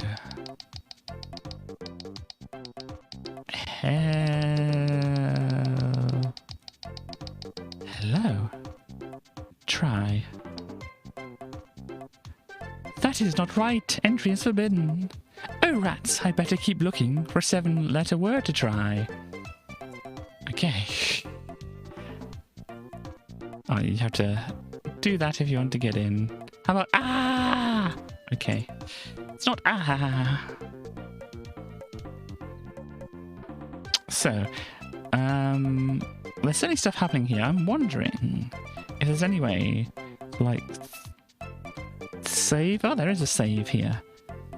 I did notice in some of the things on the Yoke Folk site that they did have, they said save often and whatever here. So we can, if we want to, save to an empty slot. Which is nice to be able to do so. We've got some options as well. What are the options? Fixed volume, music controls, lantern flicker, game intro, life bar type. Cool, so you got a lot of options in this Dizzy Age thing, but if I just go out, exit game, yes. So there we go. So that's one of them. That's the Pirates life one. Which seems like maybe interesting to carry on. I'm not quite sure what I'll do next. Maybe I want to buy something, because they were looking for their looker, weren't they? The one person was, and the other person... I don't know. But anyway... so is there anything that you saw, West, when you had that list of things up that you thought, oh, I really want to look at this particular one, because I could look and see what ones there are available. Yeah, because I downloaded all the ones you said, the snips for the barrel. Oh, yes, that would have worked, wouldn't it? But yes, we've saved, so we can go back to it. That seemed like a decent one. As I said, I might want to actually go back to that one to have a look into it some more. But yes, West, since you suggested Scary 3D one, unfortunately you had to install that one, and it had some extra instructions, so we're going to have to skip that one for the moment. So any of the other ones which you thought stood out, because I should be able to run any of the other ones. I do want to load the Scary 3D one. I mean, we are about a week away from spooky season. So we might do that then. Log Cabin, okay, let's have a look. It's a Spectrum remake. Okay, so was it actually on the Spectrum, was that? Let me have a look here. It's already spooky season, okay. So the Log Cabin one that I downloaded was a Spectrum remake. So I might have to look for whichever Spectrum emulator I used. Is it easy? No, hang on a moment. Apologies for this, because I kind of didn't consider that some of them might be Spectrum versions. Let me see. There should be one Fuse. I did do that, didn't I? Yeah, I got Fuse on here. There we go. Spectrum emulator. So if I go back then and grab Log Cabin Dizzy and drop it into here, will it work? Couldn't find 48K. Okay. I don't know if that's going to work. Let's try a different machine. Sorry about this. Select the type of machine. I should be able to run that. And then if I... Oh, no, don't save. Don't save. Come on. Come on. If I open the file... Yeah, this is the thing with these things. I'm not quite sure whether I'll be able to run some of them or not, but we shall find out. Fangames, log cabin. Okay, so I need maybe some extra things to make that work. Let me try this. Okay, yeah, it's not going to work doing it the way I have got it, but maybe I can do something else here. Sorry about this. Let me just pop on a little bit of music whilst you wait. Here, let's do this one.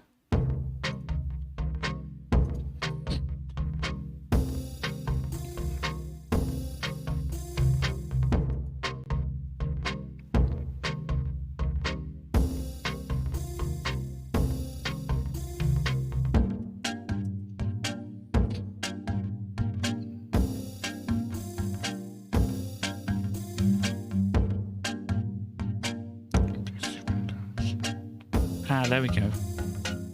There is a PC version of it. So let me just get this downloaded.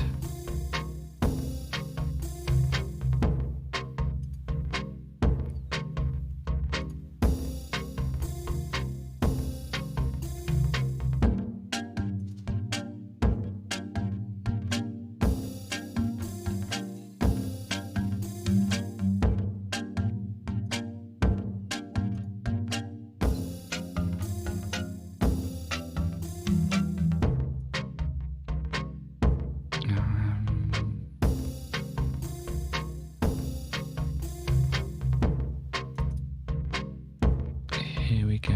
So if I stop this, we should be able to see.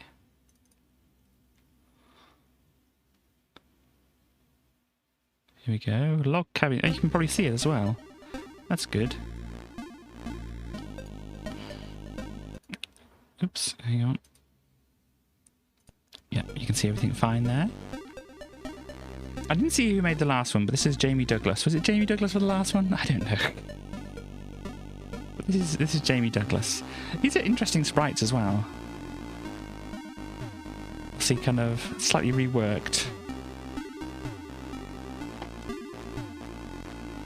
But yeah, let's have a look at Log Cabin Dizzy.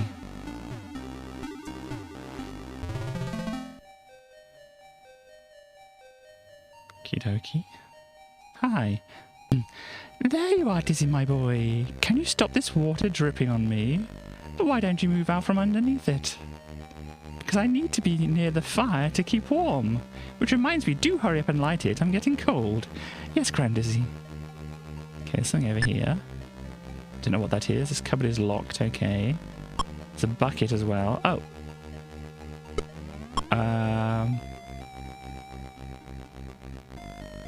Chimney is blocked.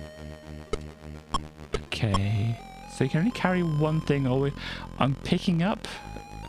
Okay, let's see. Hello, Pogie. Eek, eek. You try to lift Pogie off the wood, but he nips you. Ow. Pogie. Hi, is this Dora? Dizzy, please hurry up and light the fire. My feet are so cold. I'm going as fast as I can, Dora. Okay. Candlestick up here. I've got a red balloon as well. Okay. There's the balloon. Okay. Some more drink. Clock isn't working. Okay. Let's see. Is this Dylan up here? Hey, man. We're all freezing in here. Don't worry, Dylan. I'll get the fire lit. Thanks, man. The cold makes me feel so heavy. Indeed. Well, I'll put the bucket here, because I'm not quite sure what I'm doing with that at the moment. Let's see. You've got to get that fire lit, Diz. I'm freezing. Okay, it's Denzel, isn't it? I'm working on it, Denzel. I'm working on it. Also, my drink is too warm, dude. They all have problems, don't they? Can I? put the bucket on Grandizzy's head here? No. Okie dokie. Maybe you can go in the window or something, I don't know.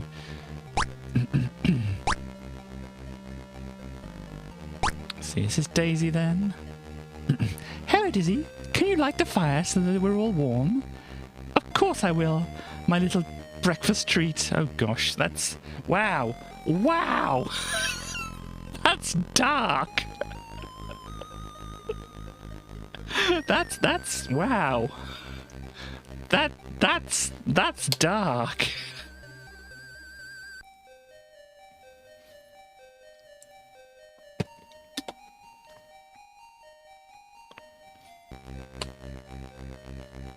It's like saying, yes, my future skeleton. Or something like that. Wow. Oh, can you bring me Pokey? I'm afraid he'll be getting cold. While he sat on some wood, maybe I could light the fire under him. Oh no. Dizzy, just bring him to me. Public safety notice. Do not try it home. Dizzy was only joking. I was? Oh dear. Anyhow. To be dozy, I guess, then? Hey, Dizzy, it's far too cold to sleep in here. I'll get you to sleep, Dozy. Don't worry. More drink up here. Still carrying the bucket. Can I put the bucket, like, on the edge here to catch? Never mind. What is this back here? Helium canister is leaking. Oh dear. So I've got an unused match. I'm doubting I can just, like, put it in the fireplace and have it work. Okay, we've got a helium canister and a balloon, so let's do that. You fill the balloon with helium. Cool. Now I have a helium balloon. Can I ignite the helium? No. Okay, if I use a match on the candlestick, the candle isn't lit.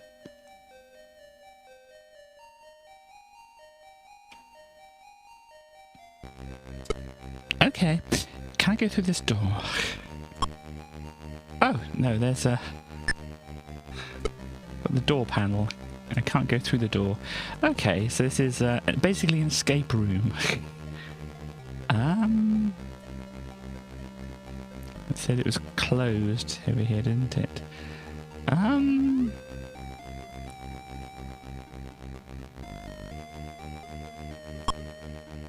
Do you like balloons, Pokey?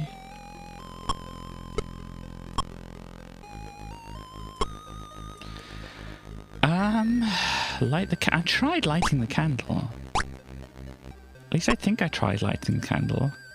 Maybe we should wait until the window is closed before lighting the candle. Otherwise it'll blow out again. Okay. Say, if Dylan wants to get high, what do you think? Think the helium would work?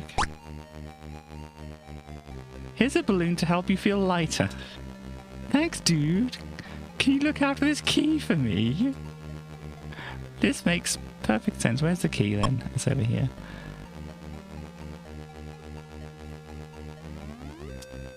Use the key to unlock the cupboard, and inside there's a pot of glue. Not giving that to Dylan. Glue. You tried to shut the open window, but it's too stiff. Okay. Okay, you don't want glue. It's feeling heavy. Oh, yes, of course. Yes. You don't want that. You don't want the glue. Grandizzy, do you want glue?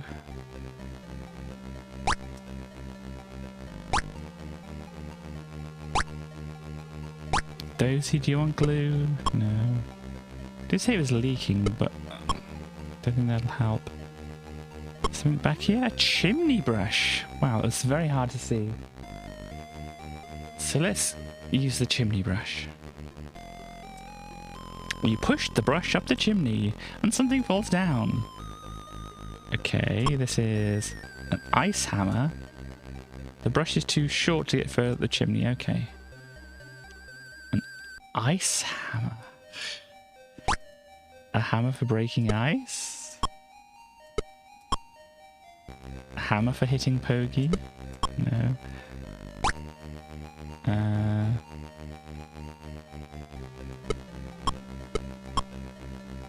I'm just trying random things. Ice hammer. Any...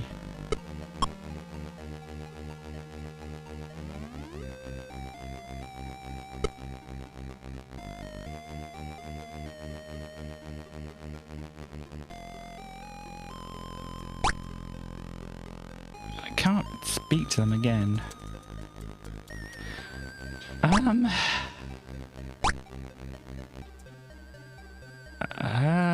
Anybody got any ideas? Do you want a bucket? Door pane on the open window. Hang on. There's a thing hidden behind. Hang on. Here, hang on. There's a bucket in the way. Hang on, there's a match in the way. Oh no.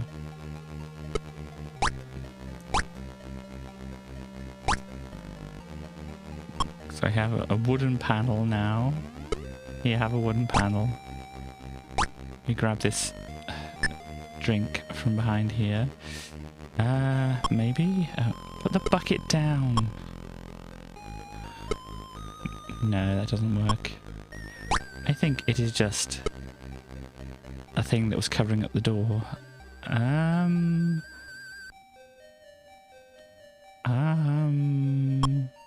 Carry on my... No, I don't want the wooden panel. Maybe the wooden panel? I could try that as well.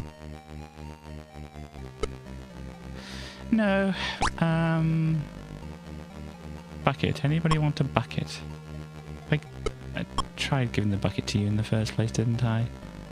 Bucket, Poggy? Bucket, Dora? I'm doubting I can do anything else with Dylan. Okay. Then if I grab the unused match and then go to this. Maybe I should wait until... Oh, that's the one. Yes. Yes. Catching Poggy.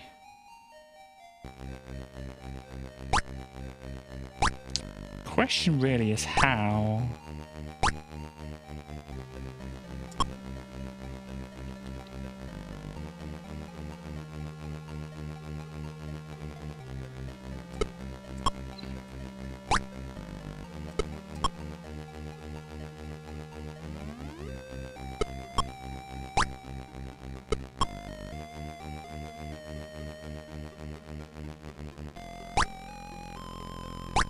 Daisy, would you like some glue?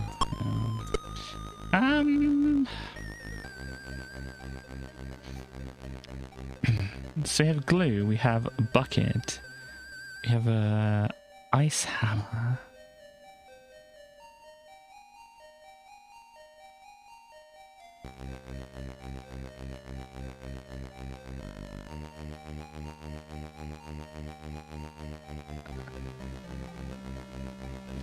And I can't talk to the people again, so I'm not quite sure what they wanted.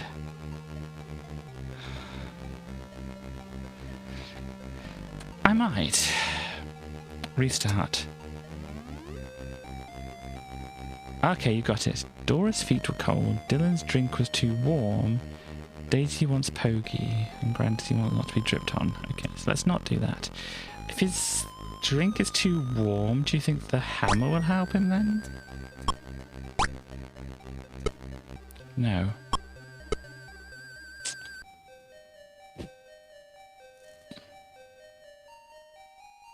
If you have any ideas, as I say, I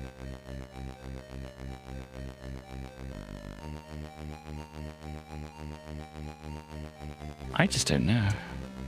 Chimney is still blocked.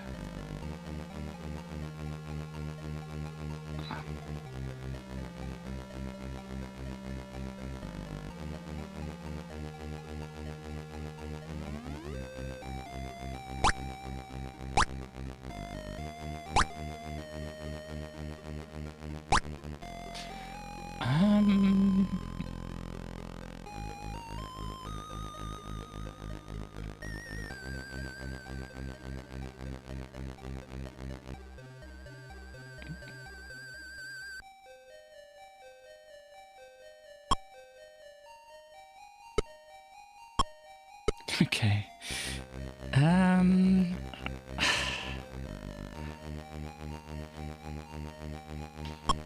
No, put that back down. This was not useful. Can't even interact with it, which is kind of the annoying thing. Once you have interacted with things, then it just decides that you don't need to know about it anymore. Can I move anything from here? And the clock was broken.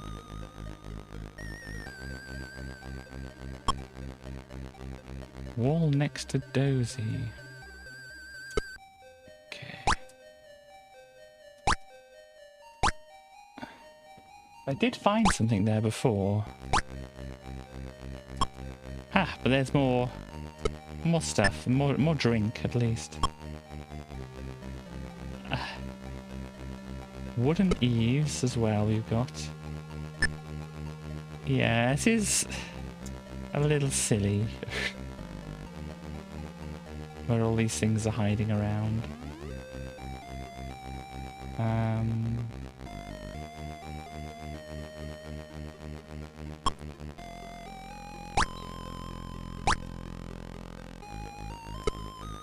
Can't hammer the clock into action. Bucket wouldn't help, I don't think. I really don't think the glue would help, but let's try it anyway. No, the glue doesn't help there. Maybe it just expects me to interact with the drip. You fill the bucket with water. Yes. Thank you. Ah. And it starts to overflow. Now I have a bucket of water. You place the bucket of water on the cold ledge. It freezes solid. Okay. Now I have frozen water. Hang on, wait a minute. What was that? It was stuck to the ledge, did it say? Hang on.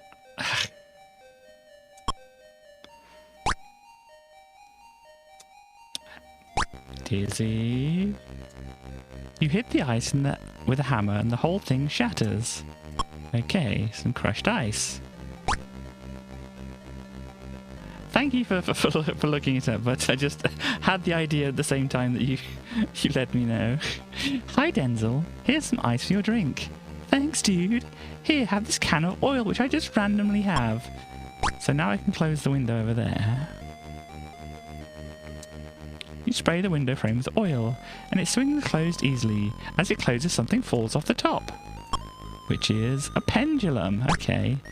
So, no, put the glue down. You try to use the pendulum on the clock, but it's battery powered, so it doesn't work.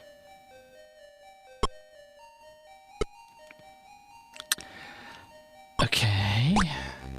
Now I can light the match. You light the candle with a match. And it burns down. That was quick. I have hot candle wax. Who's into that? Poggy? No. Dora, your feet were cold? No. You wanted... Do you want some wax?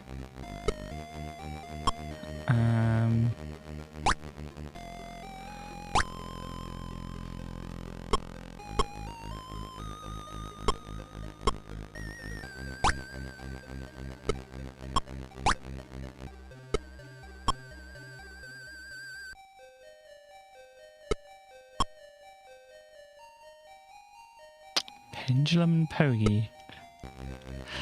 Don't see how it would work, but we can try it. No. Grand Dizzy, do you want to be reminded of how old you are? No. Okay. Pendulum and the chimney. I don't really know how that would make sense, but there we go. So we need to catch Poggy.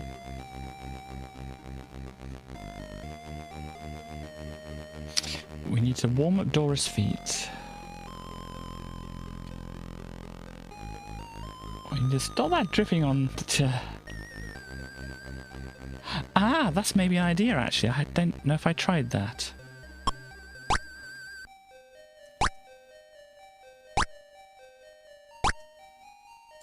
There we go. Thank you, West. Relax and watch the pendulum, Dozy. You're already feeling sleepy. Dozy sinks into a deep sleep, uncovering something. That was easy. Indeed it was. A soft towel. Do you want a towel? No. Can I wrap Pogie up in the towel? No. Can we wrap Dora up in the towel? Can we use the towel on the chimney? Can we...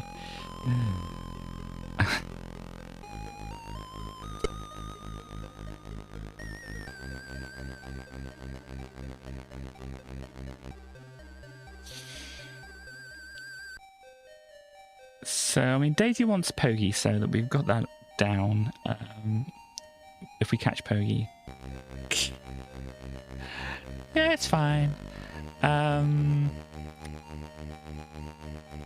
We need to warm up Dora's feet. We need to catch Pogie. We need to drop the drips if we can, but I don't know if we can. Got a towel? I think I already checked, but...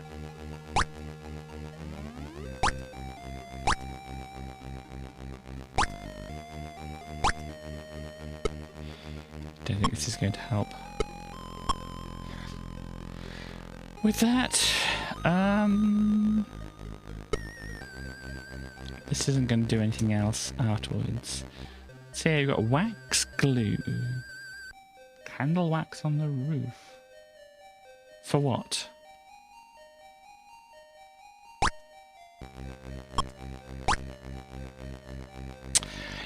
Thank you. You pushed the hot wax into the hole, stopping the leak. So Grandizzy should be... thank you. Grandizzy should be happy. I've stopped the water dripping, Grandizzy. Good lad, but I'm soaked now. That's good. I can sort that out for you, hopefully, if my logic is the same as the game's logic. Here's a towel for you to dry yourself off with, Grandizzy. Thanks, lad. Here, take this chunk of cheese I've been saving. Okay, I'm guessing let's go for Pogie. Pogie, cheese. You give the cheese to Pogie and the greedy little flufferball eats the lot. Now he's placated and lets you pick him up. Okay, so now we have a Pogie. We can give Pogie to Daisy. Here he is, Daisy, safe and sound. What are you doing, Daisy? Checking him for burns. I don't trust you with him. Here, I don't need these slippers anymore. How very convenient. I've got some slippers for your feet, Dora. Oh, thank you, Daisy. Here, you can have this nice picture. Oh, thanks. It's lovely. I have a framed picture. Can that go on the clock? Got some glue as well. Do you want to talk to me? No.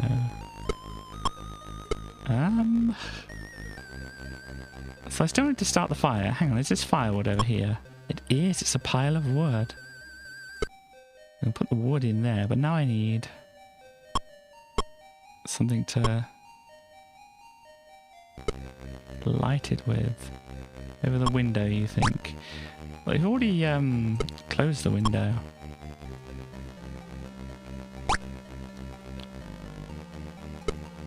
Unless it just needs to go over the fireplace? You reach up and hang the picture on a hook. I don't have anything to burn anything with. And something falls off a brick. Of course it does. What is it? It's a stick. A long stick. You attach the stick to the short brush, but it won't stay in place.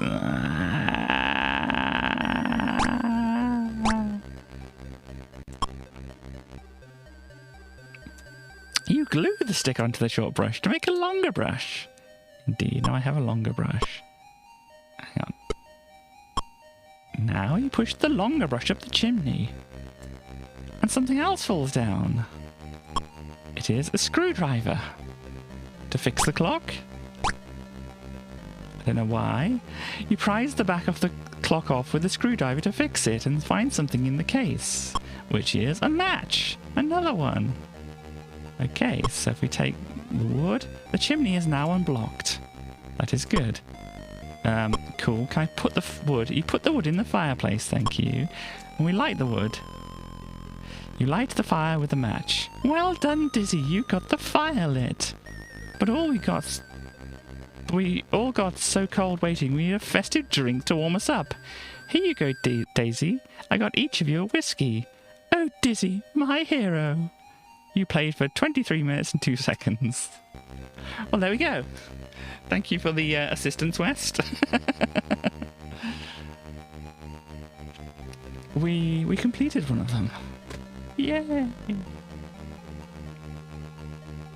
There's a website link as well, but let's see what it does. It's opened. It hasn't opened up a website. Try again. No, we're having trouble finding that site. We can't connect to the server. dizzystories.co.uk apparently, which doesn't work. Yeah, probably don't go to it in the future. If it doesn't work, that probably means there's some issues with it, and it might be get taken over by, you know, evil bots and that kind of thing. Let me just go back over to here at the moment. Hi, everybody.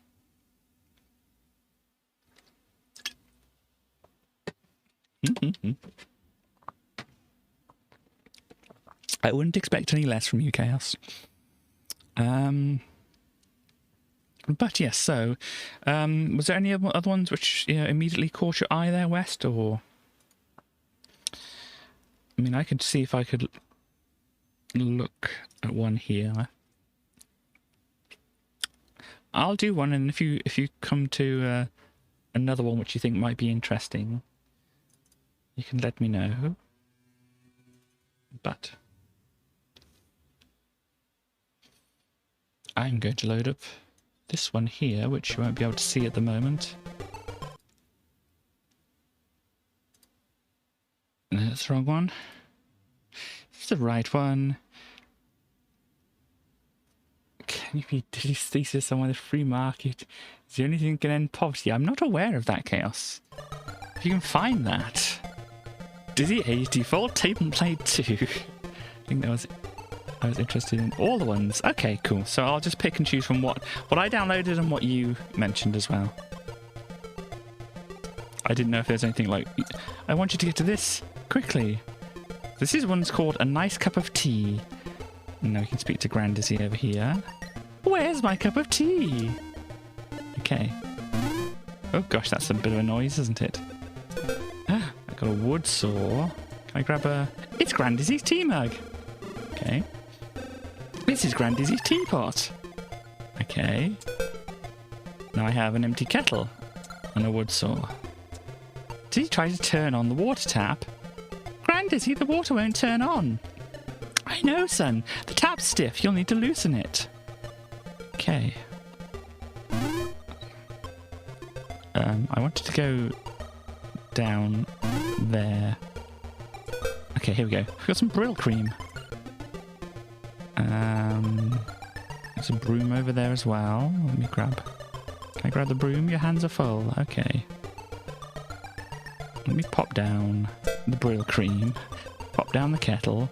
Does he pours air into the teapot? Well, that was really clever, wasn't it? Okay, let me put this back. Dizzy turns the gas taps on. Grand Dizzy, the taps won't turn on the gas. I know, son. Son, the gas board turned off the gas supply because they found a leak under the floor. Dizzy turns the gas off, then tries to open the oven door. Grand Dizzy, the oven door won't open. That door's been stuck for ages. Oh dear. You're carrying a broom. Okay. Don't know if I can... Oh, I knocked the dart down. Okay, well, let's leave the dart over here at the moment. Yeah, Grand Dizzy is definitely chaotic chaos. Gosh, how do I...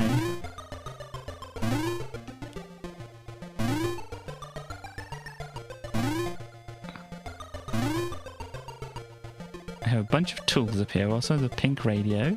This portable radio is playing a nice tune. And might come in handy, so I'll take it. It's a tube of strong glue, but the tip is blocked. Okay. Your hands are full. Your hands are full. Dizzy checks out the portable drill. It's not working. Okay. So what else?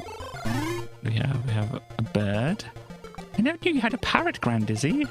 It's not a parrot, it's a magpie. It's definitely a parrot, Grand Dizzy. Don't argue with me, son. I know what a magpie looks like. Of course, the very brightly coloured magpie. Your hands are full.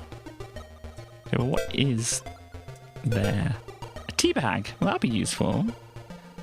This is Grand Dizzy's wine supply. Okay. And a crowbar. Wow, we've certainly got a bunch of stuff here, haven't we? So all we need to do is make a cup of tea. Oh.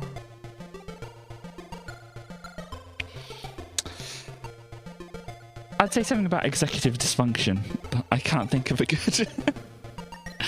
good thing to say about it, so here we go. Smashing the wine box. Yeah. Well, let me pick up the tea bag. Put it in the teapot. Dizzy pops the tea bag into the teapot. So we've at least got that. Can I pop down? Grand Dizzy must be going senile. He's got a dresser in his kitchen. Dizzy opens the drawer. The drawer is filled with Grand Dizzy's socks. And they really smell. Hang on. What's his key doing here?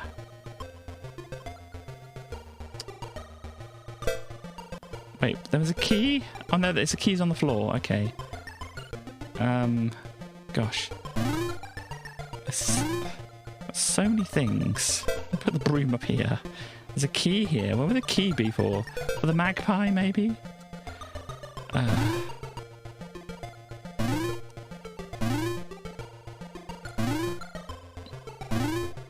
Let's see. Small key. Ah. Who is a pretty parrot then? It's a magpie! Okay. Is that... I don't know, below me, just right below me, on the level below. Is that something I can pick up, do you think? Or do you think that's just the person who made it and they just signed it? Uses a crowbar. Dizzy uses the crowbar to prise open the oven door. Finds a corkscrew inside, of course he does. Okay.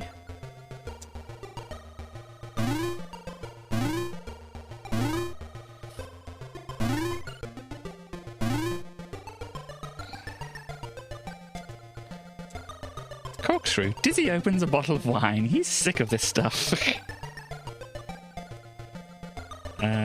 Corkscrew woods. Do I not have the wine?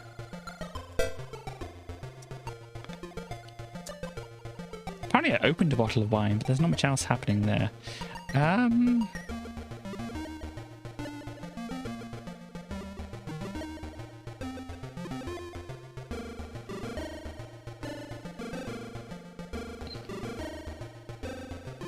have a lot of tools here.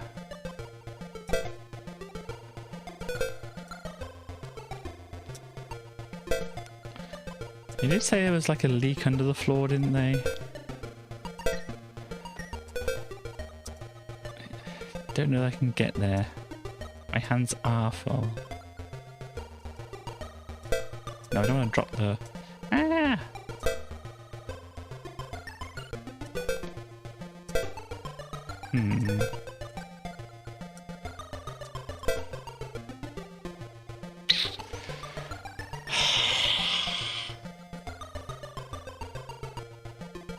So, I need to make a cup of tea, right? There's a tea bag in the teapot. I need some water? Yes, I need some water. You have thoughts. I have thoughts too. But about the game. So I need some water. Do I just put wine in there and no, but I need to get the water from here, don't I think. So I need to turn the taps on, and the taps are stuck. So maybe I use a screwdriver?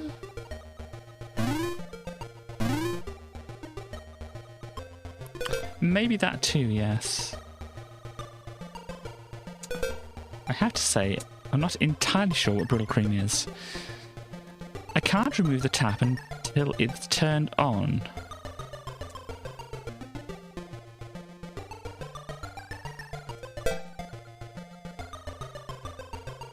So, because the waterboard...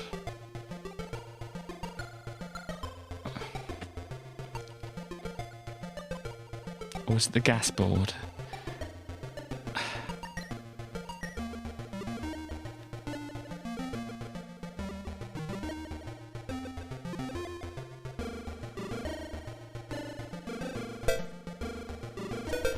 Yeah, that didn't seem to give me that option though. Dizzy smears the tap with brittle cream. The brittle cream is all gone, there wasn't much left, which is very odd as Grand Dizzy is bald. Dizzy turns the water tap on, but no water comes out. There's no water coming out, Grand Dizzy. Oh, I forgot, the water board turned it off. Because I forgot to pay the bill. But, it did say maybe. Dizzy uses a spanner to remove the tap. Spanner's broken!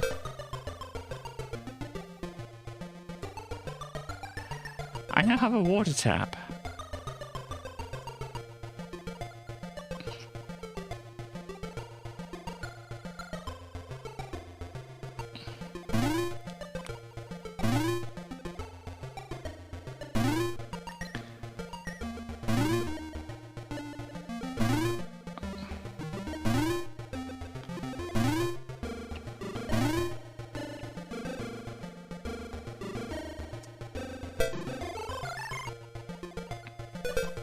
Yeah, unfortunately, this doesn't seem to work.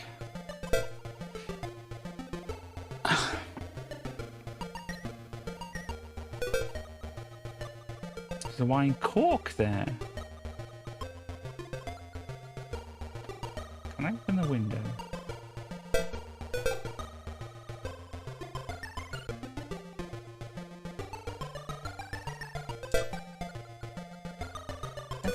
Tiny.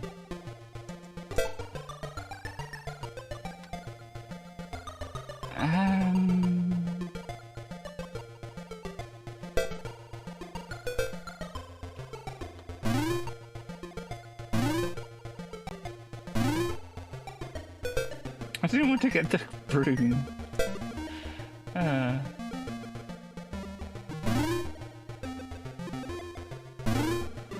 I think it's both.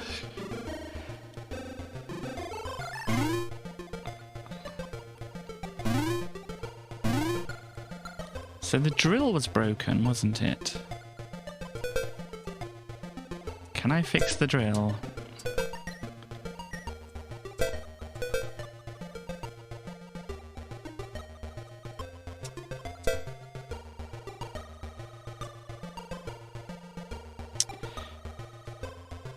Hey. Hey.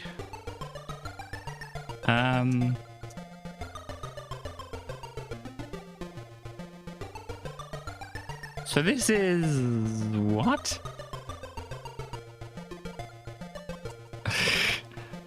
Apparently it's a thing I can't pick up.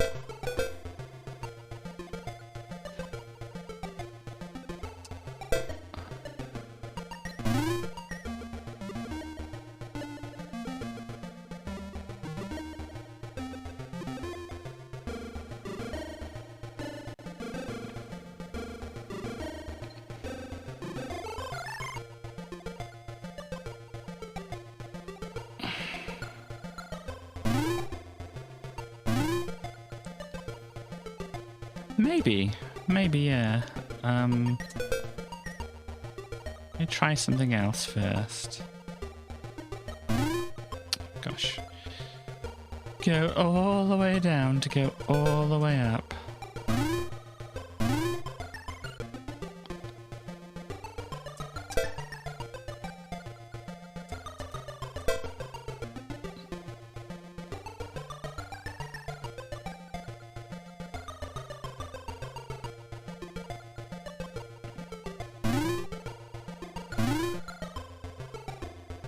that's the tap up there, isn't it?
I don't want to pick anything up. I don't want...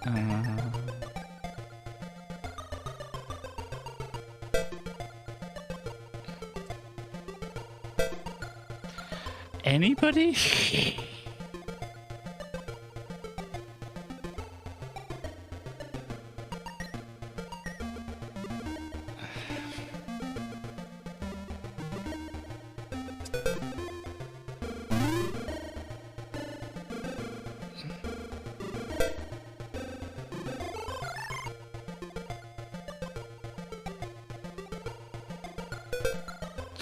Perhaps.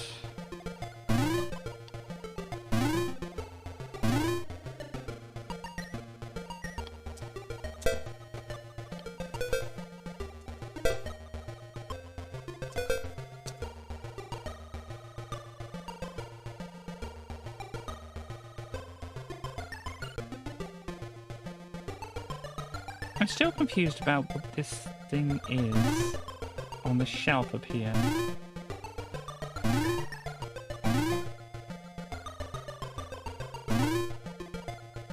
What is this thing I'm standing in front of?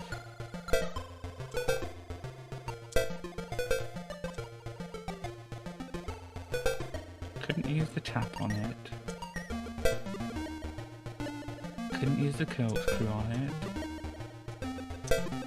Can't use the screwdriver on it. Kettle.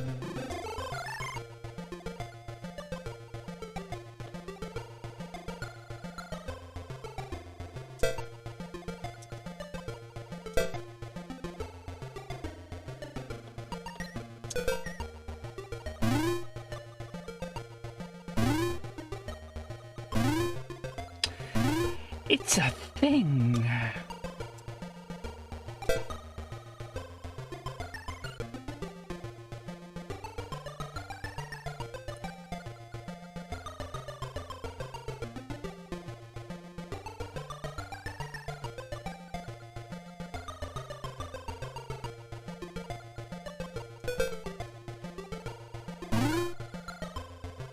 Indeed.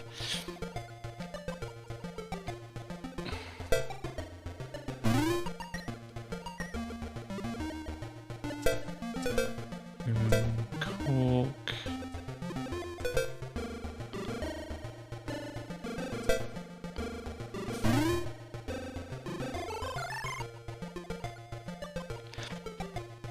Are we just putting it down there?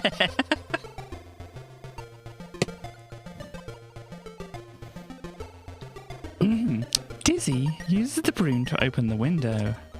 However, it's been so long since the window's opened, the broom breaks under the string. Of course it does. And the magpie escapes. Or the parrot has flown out of the window. It's a magpie!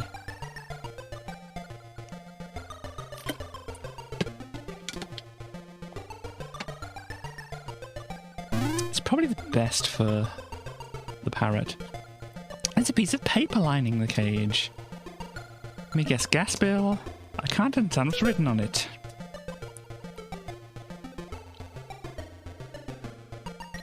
Yeah. Bring some help. Where's my cup of tea? Why can I not read what's on? Oh, no.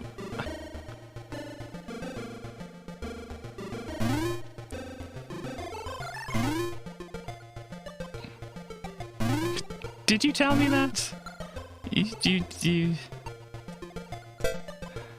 Well...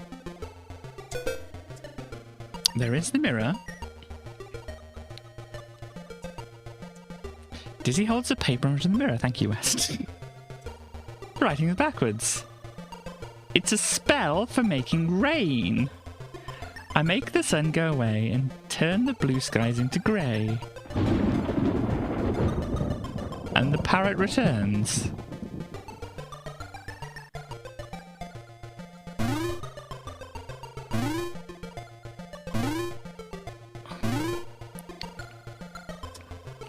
The parrot has a spoon in its mouth. I told you it was a magpie. Give me that spoon. I'm not going to repeat the abuse that Dizzy is giving this parrot. The parrot tries to peck Dizzy and drops the spoon. Too right. Okay. I'm still hoping I could jump over there.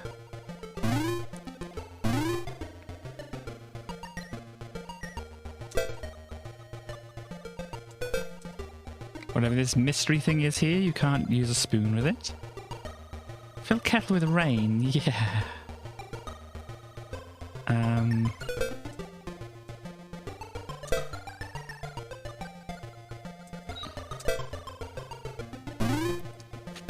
think the biggest problem being... Do I stand here?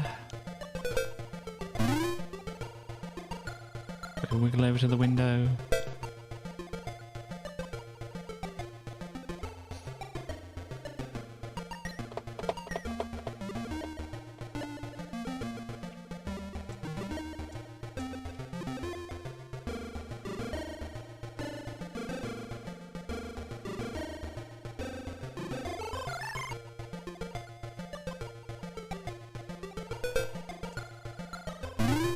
Corkscrew on the roof.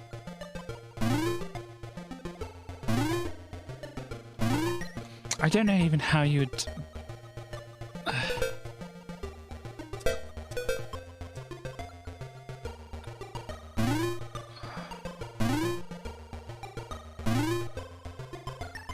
Yeah, I don't know how you would like indicate you wanted to corkscrew the roof.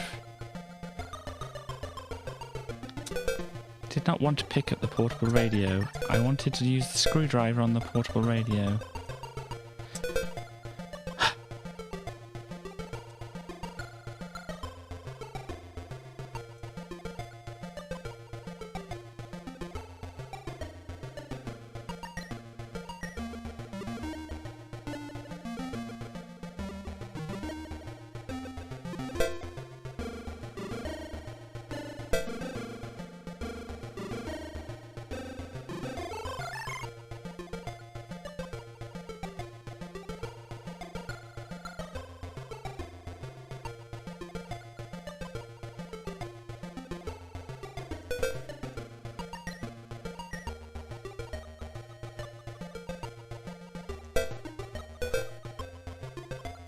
The egg is scrambling my brain.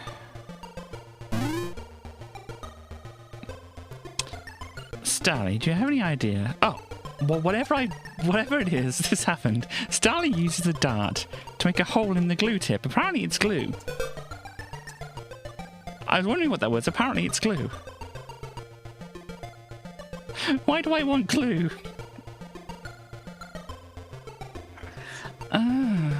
I think I did try to use it here before.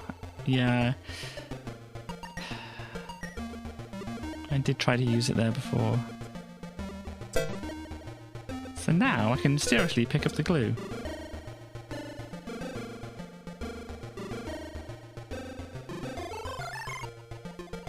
Why do I want glue though?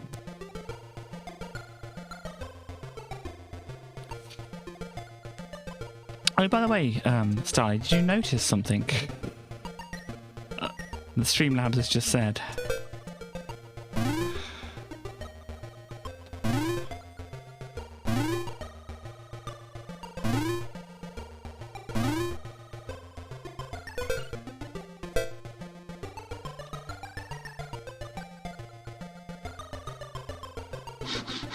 What?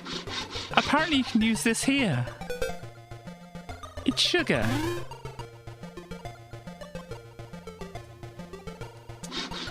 And you can saw through here as well. The saw has...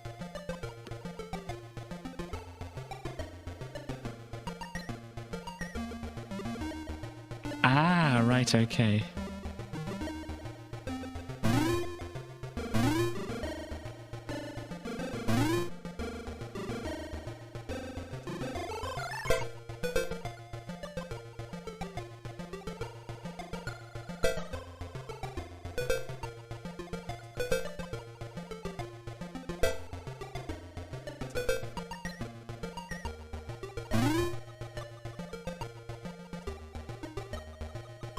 The sugar goes in after the tea.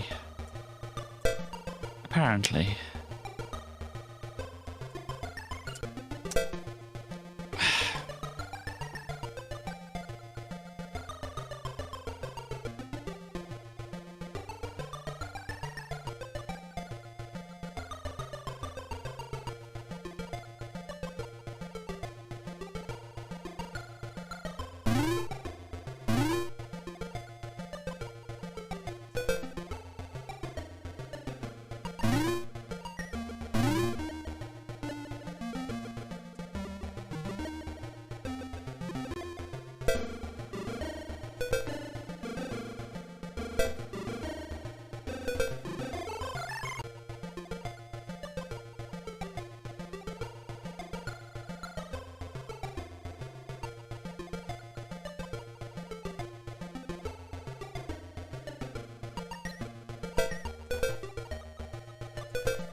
Indeed.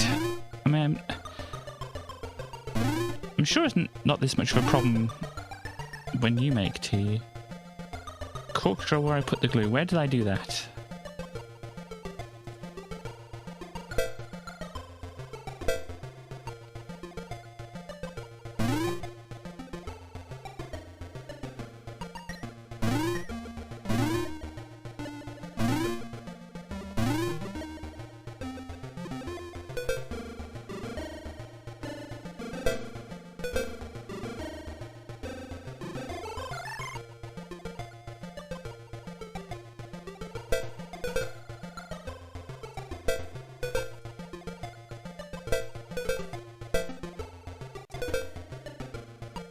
Next to the wine. I think I tried that just, didn't I?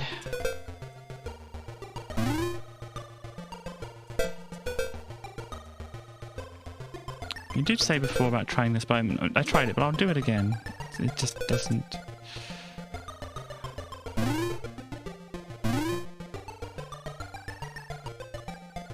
It's just kind of like up here.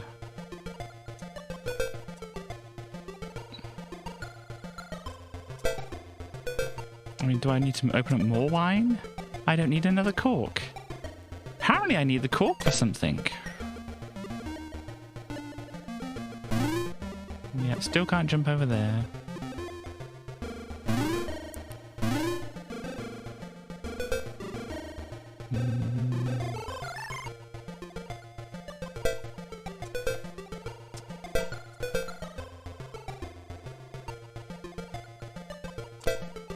Lagging, okay.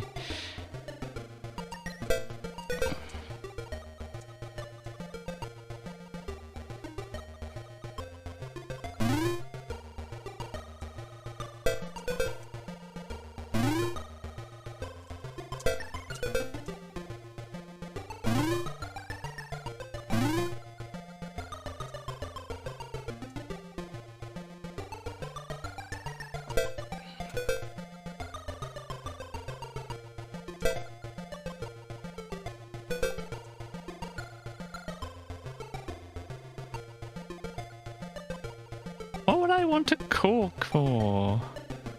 What do I want any of this for?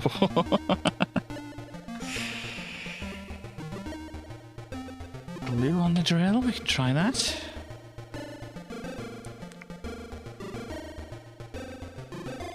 I mean, unfortunately, it does kind of sometimes come down to just try random stuff.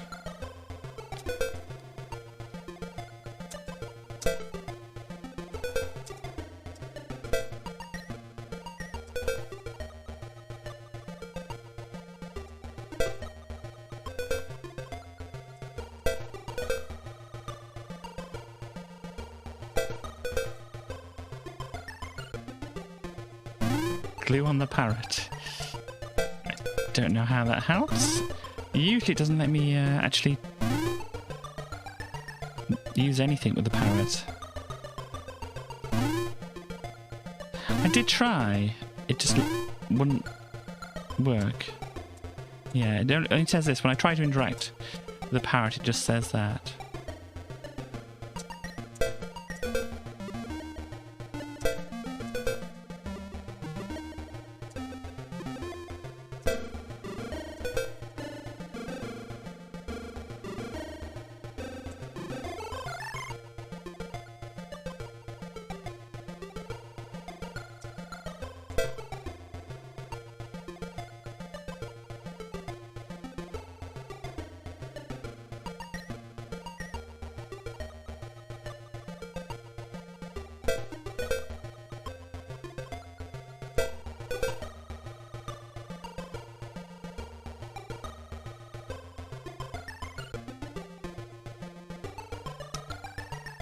Bar on radio, we can try that.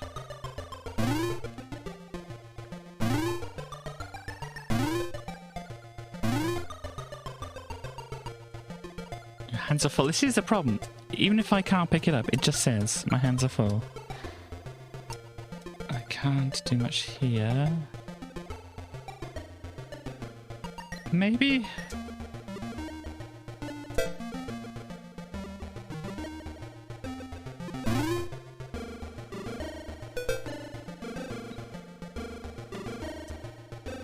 No.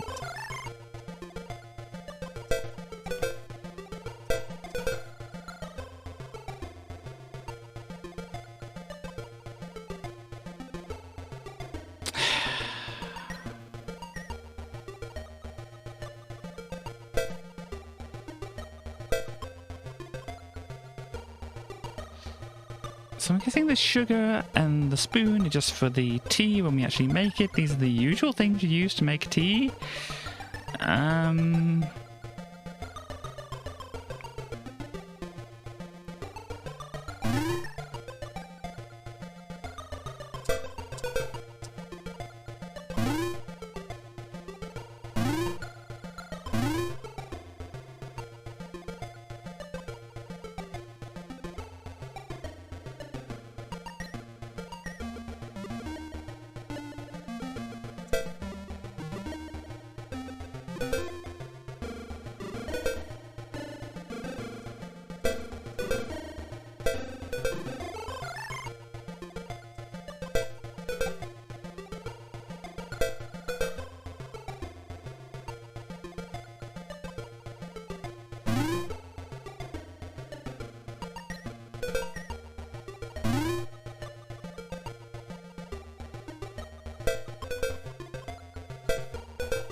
Any hints at all?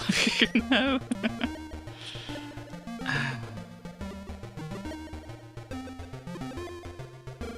I may have to stop on this one because I really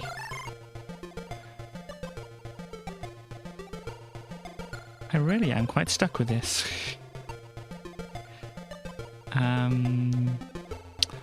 If anybody has any final thoughts?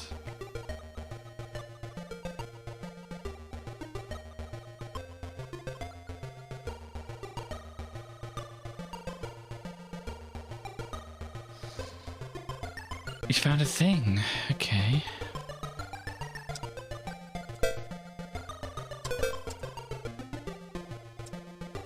Because you already crowbarred that.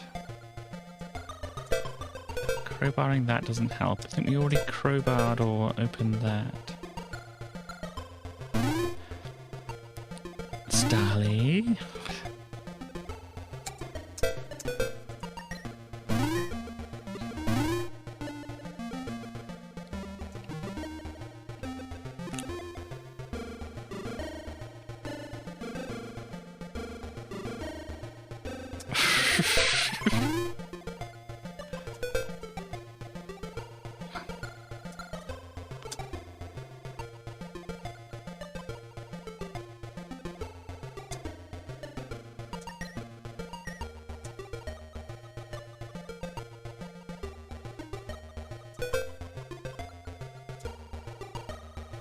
Thank you, West. Hands up if you would have thought of that in a million years.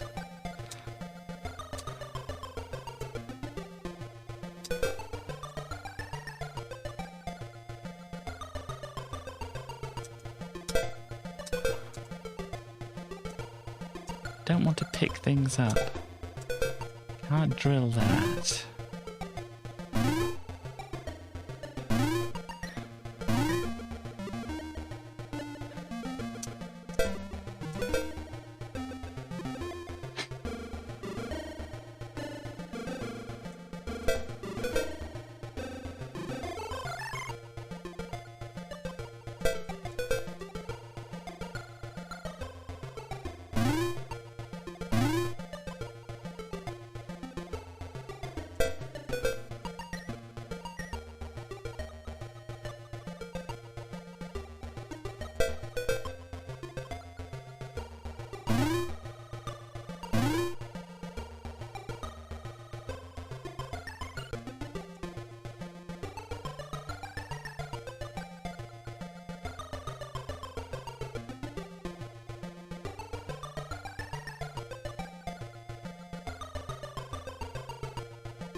It's a fridge, is it? Okay.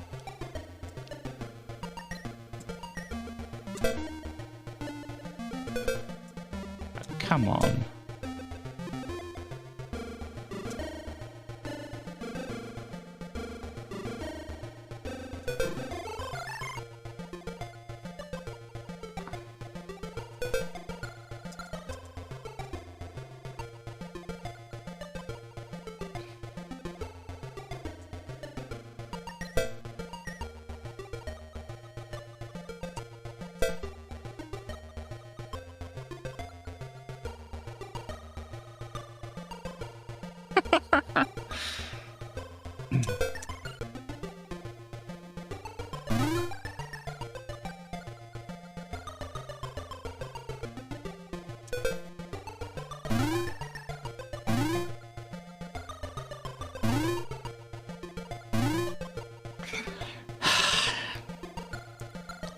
I don't know if I want to congratulate them for that.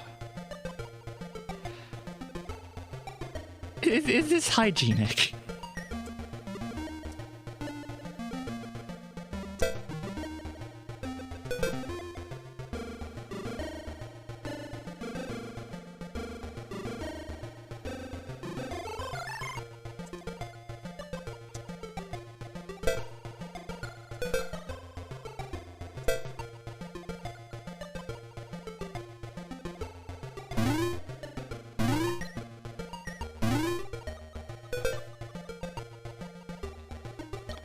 mean, it already said.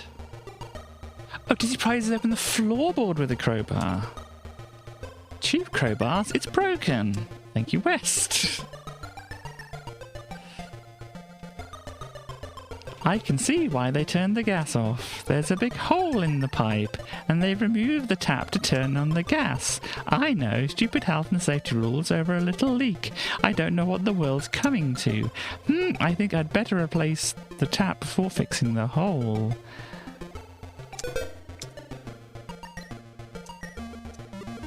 She puts the water tap on the gas switch. A perfect fit.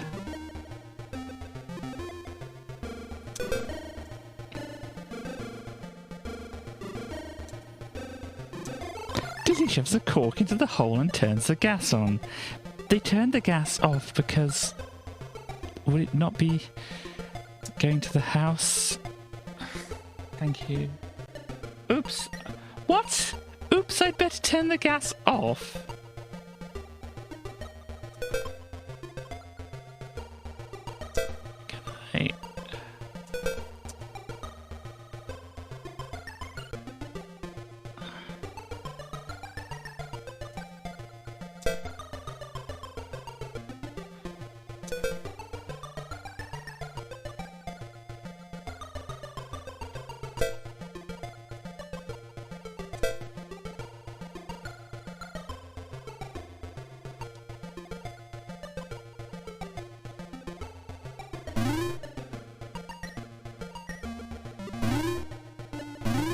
Wait a minute. There's another cork up here.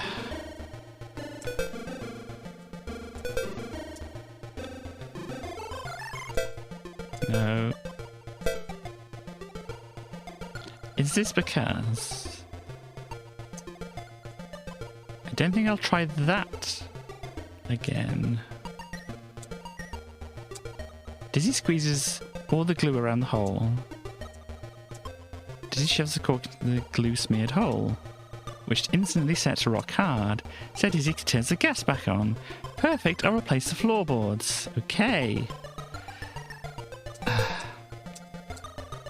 Dizzy puts the kettle on the stove and turns the gas on. Lucky the gas is self-igniting. Dizzy takes the kettle off the stove and turns the gas off. Are we getting there? No, this is the wrong thing to put the thing in. Hang on. Dizzy pours the boiling water into the teapot. There's still plenty of water. There's still plenty of water in the kettle. Your hands are full.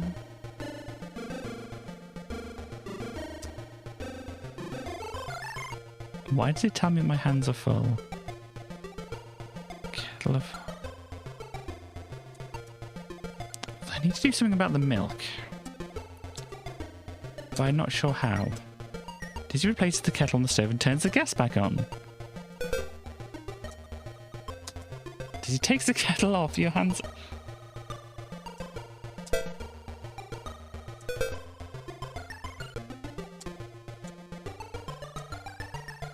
Milk first, apparently. The heathens. Ah.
I was thinking of it.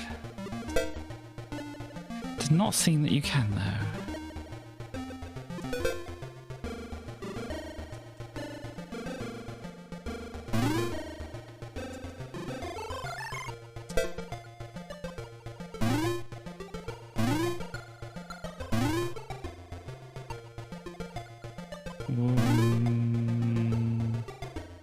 Let me try this first. No. So then...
Thank you, West. Dizzy puts some sugar in the mug and stirs it with the spoon. I don't need sugar or spoon anymore. What are you doing with these things? Where is the kettle? I mean, where's the teapot gone? Where did everything else go? I'm carrying a cup of tea. I'm gonna go and drink this over here.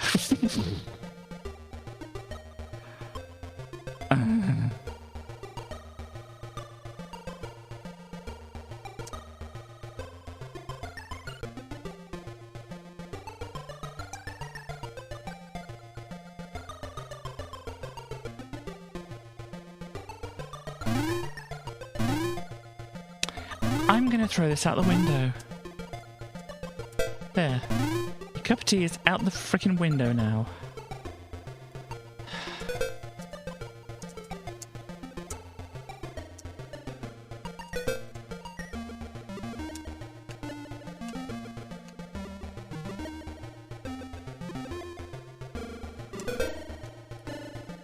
You'd better bloody well drink it now. I'm force feeding you it.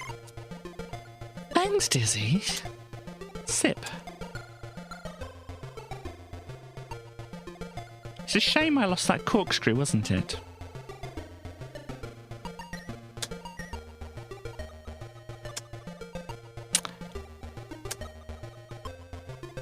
What?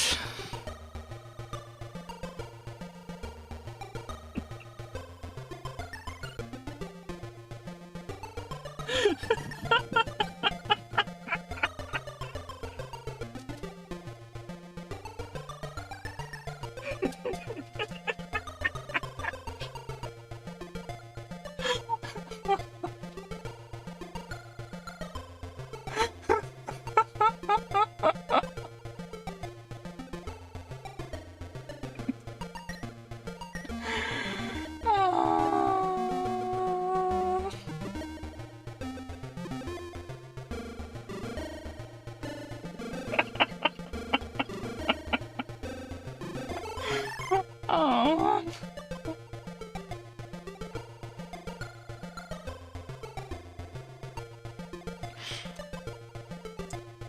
This kitchen is full of demons. The tutelage.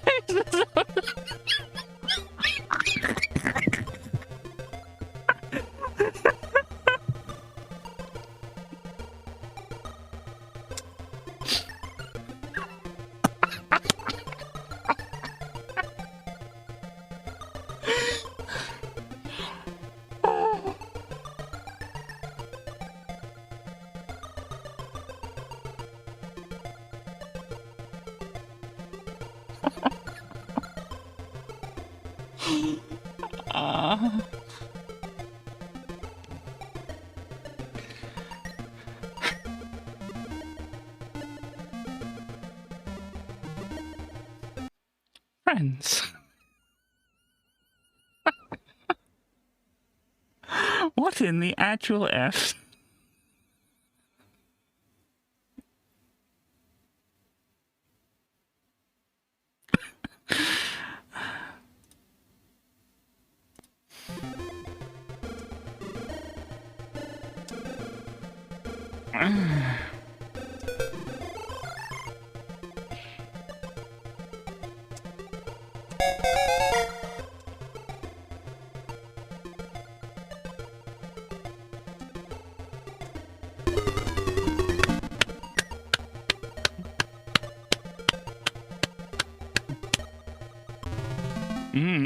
No.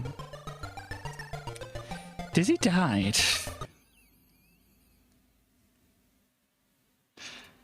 Dizzy died. Rip egg.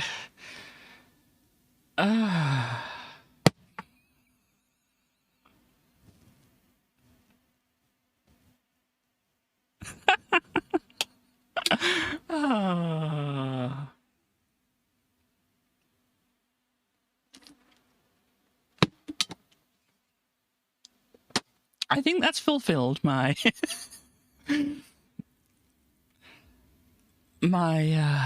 follower goal. I will look at some more, but I just don't think I could do it right now.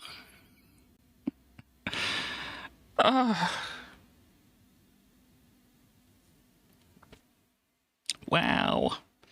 So yes, I think I fulfilled the follower goal of looking at some Dizzy fan games. As I said, we will look at some more, but I just don't think I can right this moment. We had a look at the Garfield art thing. We haven't reached the 125. I wasn't even aiming. I should have been. To do the Starly Scar thing. Obviously, that's not on me. Starly has to do that. And then 150, which is hopefully a long way off. Tracy gets the stream. I think we should talk to Tracy at the moment. Tracy, hello. Hello. Is everything okay? I reserve the right to answer that question. Okay. Pat, pat. Thank you very much, Tracy. Hello, everybody.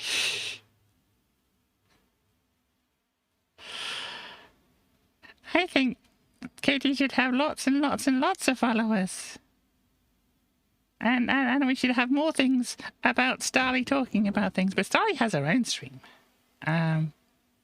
I don't know quite how it's all going to work and whatever, but I suppose we can get Starly on Discord and we can say, hey, look, Scar, or something. Indeed. Tracy, we can. Or Starly can indeed say that to us. Yeah, because I don't know about Scar. I know it goes...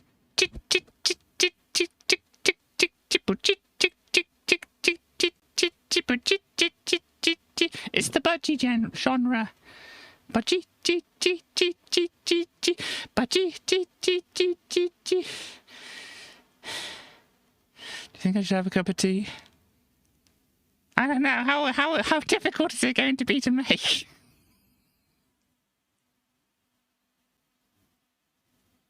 West. This is all your fault, West.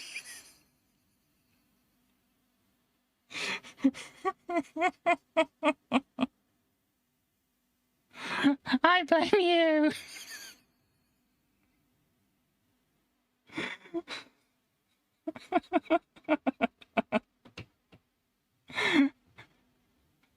I should probably take over the stream right now, actually, shouldn't I? Well, I haven't planned for this. I do have an idea of what I'm going to do on my stream, but it's not time for that yet. Gosh.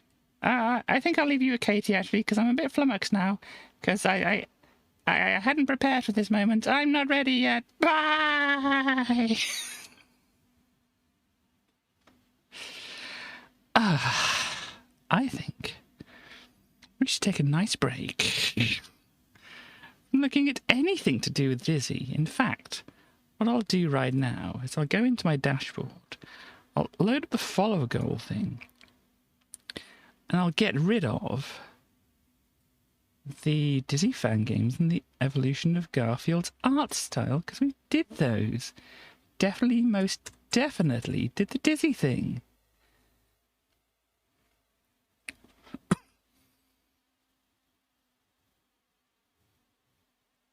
So,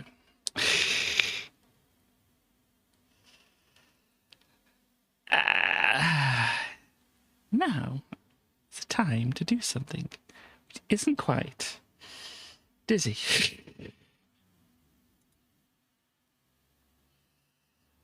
I just thought of the worst would you rather. Dizzy makes a cup of tea or the windy shaft. Humans were not meant to ponder such despicable acts. What am I doing? I know what I'm doing.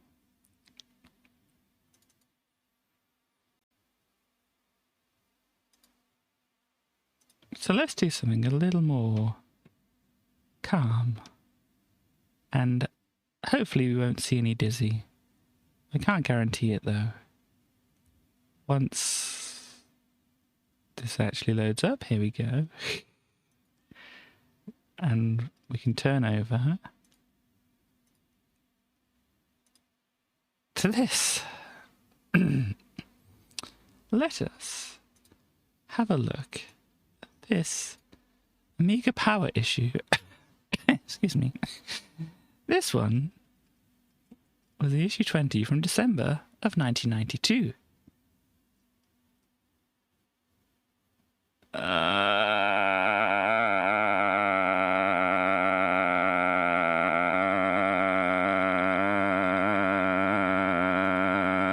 No, that's not it.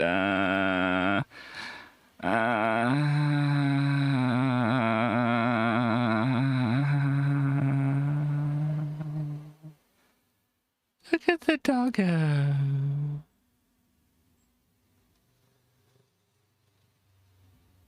Look at the lovely doggo.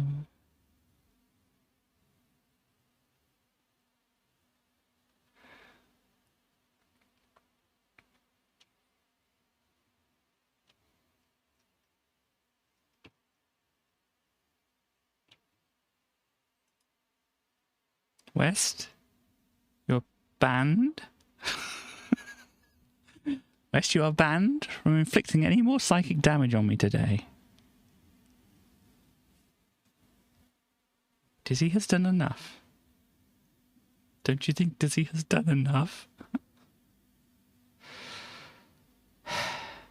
Anyhow, this here was the one that had lethal weapon. This fire and ice level in the Bill's Tomato Zone. Bill's Tomato Zone? It's called Bill's Tomato Zone now.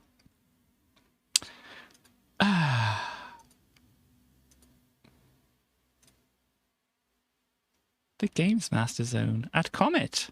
Wow, do you remember Comet?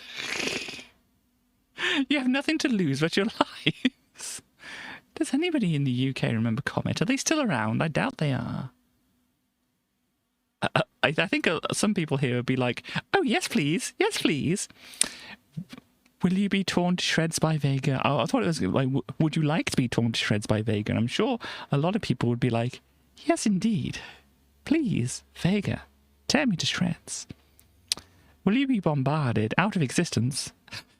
Wow, by Bowser, King of the Koopas.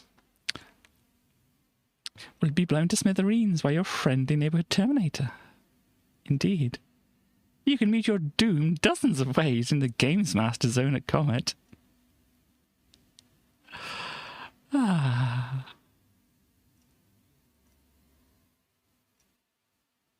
Games Master Zone is a hardware heaven too. So yes, Comet. Expires the 30th of April, 1993. And, it says signature backwards here.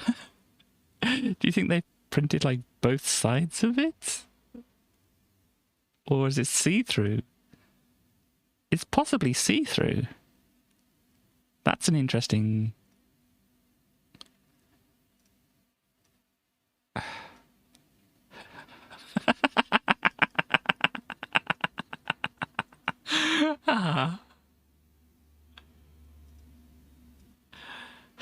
You just cut out all the middle one. Would you like to be torn to shreds by Vega? You know where to come. Anyhow.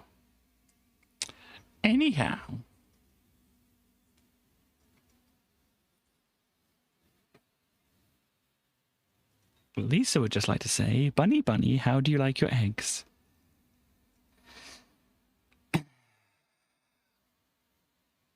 Okay. Well, that's a bunch of things there.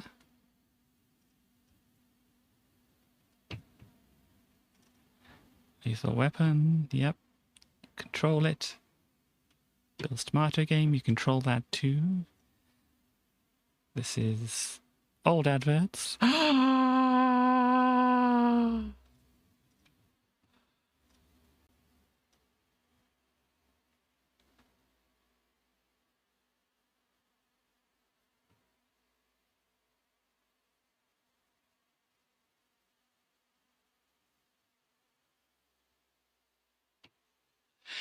Ooh, excuse me, I need to breathe. anyone up for cosplay?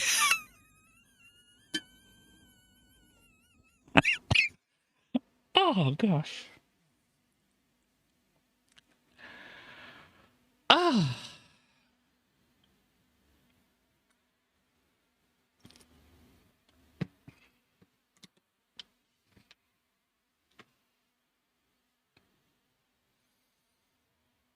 Majestic. Yeah, this is just like, if this was like a stall at a market or a con, Katie would very much be like, this is where I belong.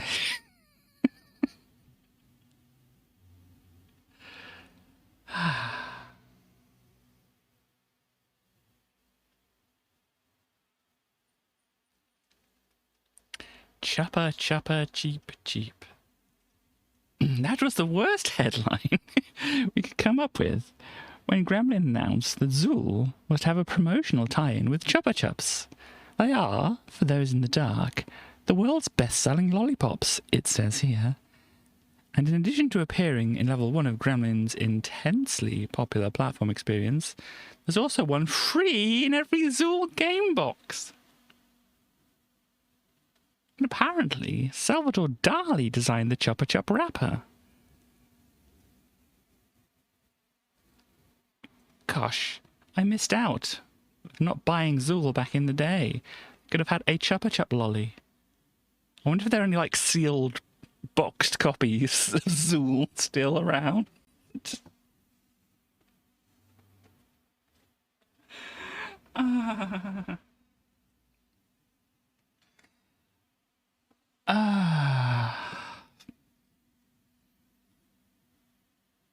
Zool really did. No, not Zool. Dizzy really did do a number on me, didn't he? I need to update the stream info anyway. But then again, I'm so dizzy my egg is spinning actually works. But then, Dizzy gave me... How do you spell it? Psychic damage. Let's leave it as that.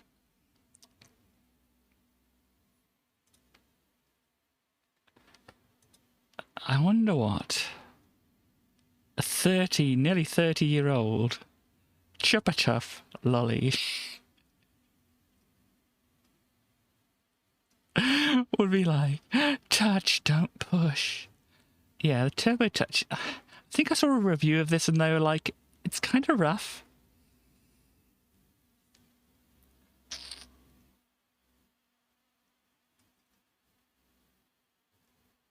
What do we have? If it ain't broken. Oh, really? You want to do this again, do you? Hang on, we're gone up. What are we doing? What are we doing here, magazine? Here we go. I want to have a look at this. Rube, can I use your screwdriver, buddy old pal?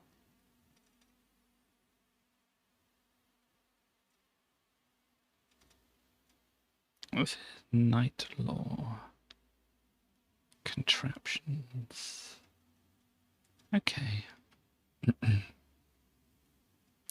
Commodore's A1200. This is when this was launched. Around here. You have more Zool. Apparently Zool's the fool. Can we take such disrespect?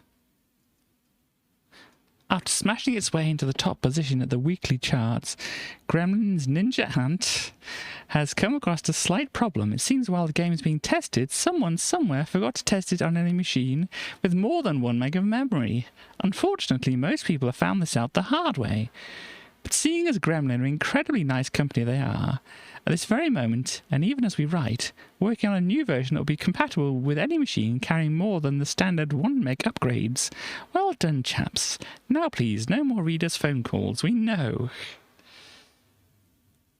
There is no alternative to the Daleks, apparently.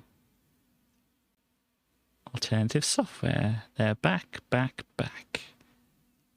And they have Dalek Attack, which you might look on at the moment. Oh no, another Postman Pat game. Oh no. I think that was the one I looked at, because I think there was only Postman Pat 2 available. For the Amiga, for whatever reason. More pool? No, I'm just depressed. Oh no! Save me!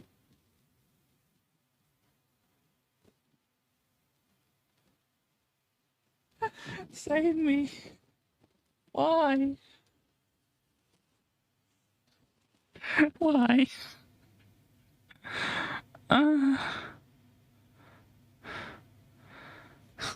Why?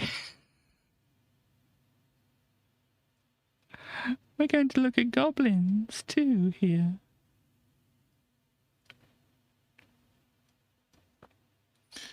Some good art from goblins too. There are only 2 eyes this time.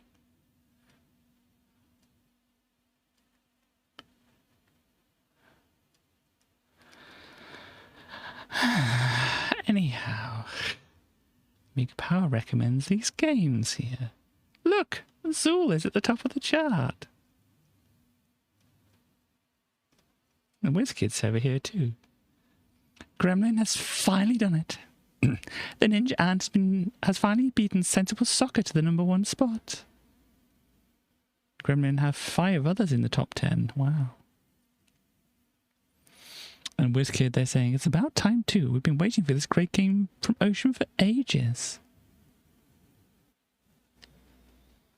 So you have Gremlin with Zool, Gremlin with Lotus 3, and Lotus 3 does have a Zool track in it. It's a slightly faster version of the one that was cut from Zool. You have Gremlin with Lotus Turbo Challenge as well as Lotus 3. Wow. You have Gremlin. Okay, not there. Any other Gremlins? No. Okay. Shadow of the Beast 3 there as well.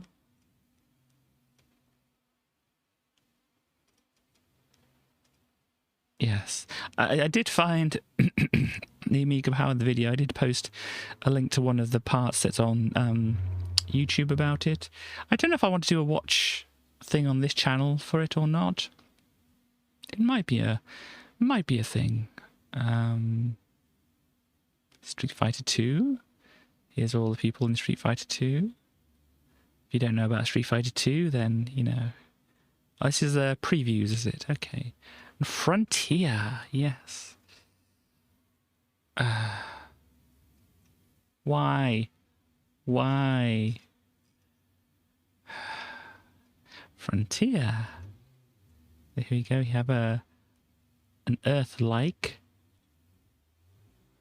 possibly even Earth, because relative to JF Kennedy, I think that's the. This is possibly here. The spaceport here is called JF Kennedy. So yeah, it's a neat little thing. But as I've mentioned before, I did very badly.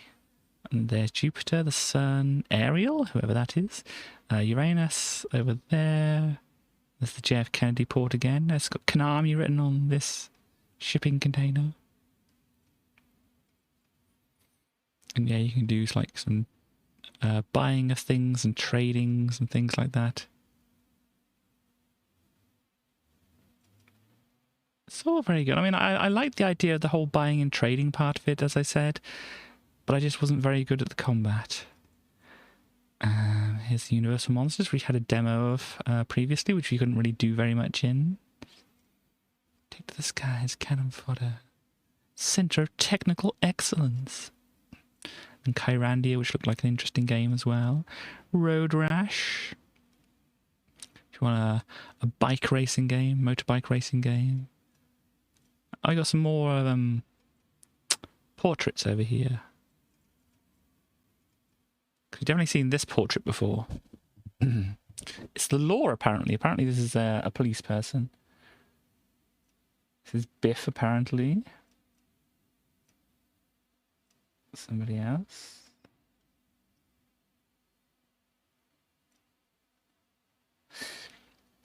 I don't know what to say about the caption here. Of course, it's always the women police are the really nasty ones. I think, yeah, I saw that one before. Gosh. Natasha, if you want a snog, try not to punch her during the race.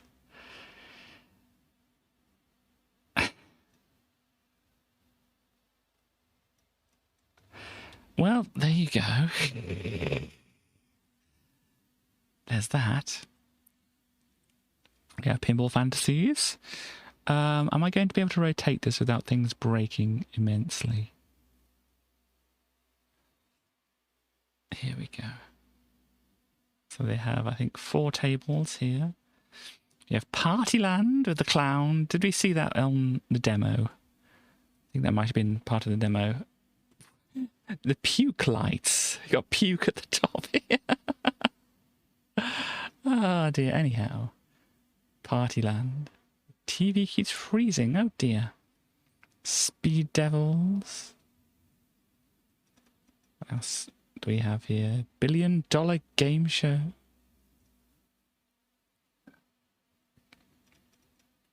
And Stones and Bones. If you can hear me, did you get a chance to clean it out? This is a good theme. We've got spooky Grim Reaper here. Some skulls just hanging about. Is that Slimer? Legally distinct from Slimer here. A mummy.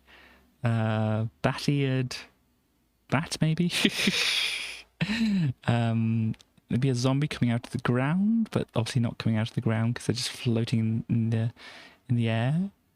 This is maybe a vampire. There's a bat up here, so maybe and this weird tentacled friend right here.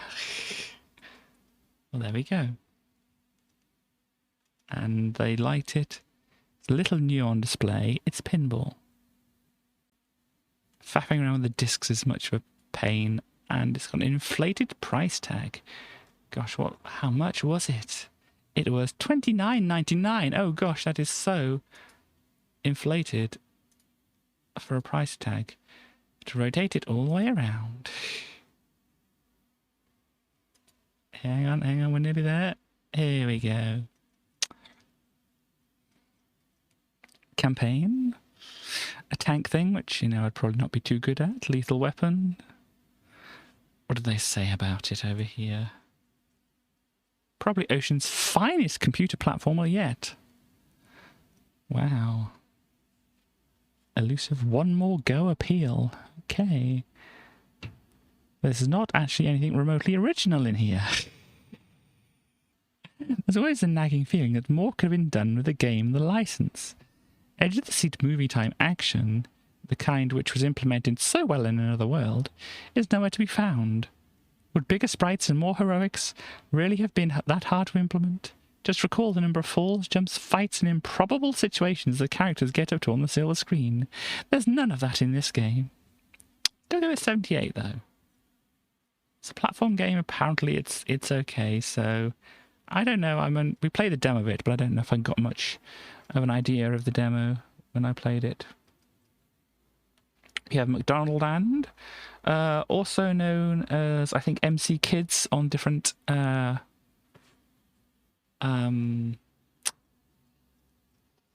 platforms like the NES. I think it was MC Kids. So yeah, just basically a platform game where you have Ronald McDonald's face smiling at you from the bottom corner of the screen all the time. Help, help!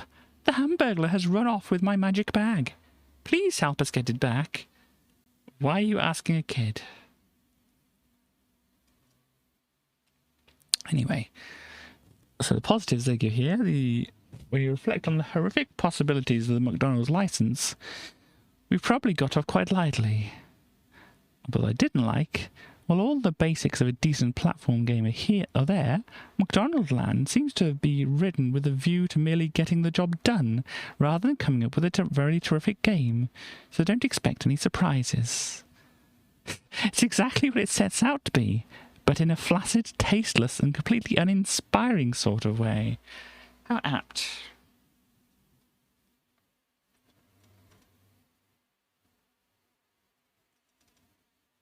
There's the Kyrandia game, which looks, as I say, interesting. Oh, this is a neat-looking picture.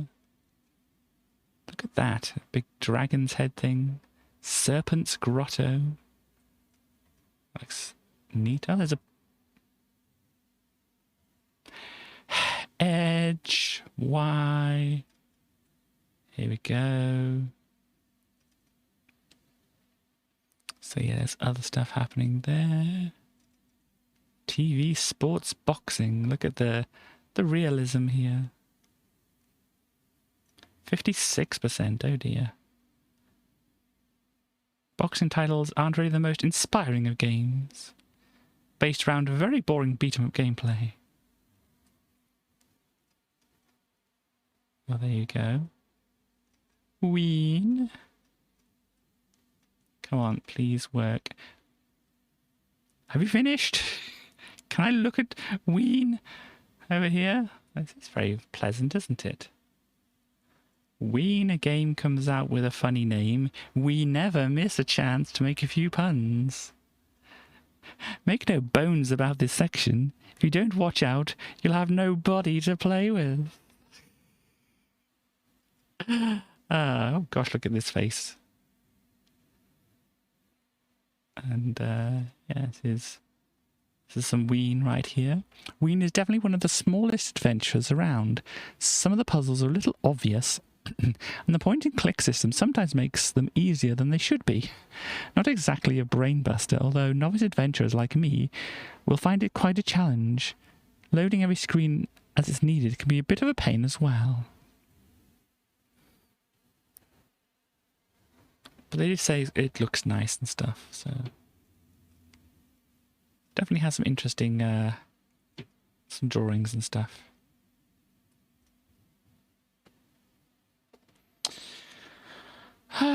Dynamite computers. I did notice. Are you able to watch at the moment, by the way, West and everybody else? Before I go on to saying what I noticed. Bunny bricks. So it's basically like Breakout, but I think we saw something about this before, didn't we?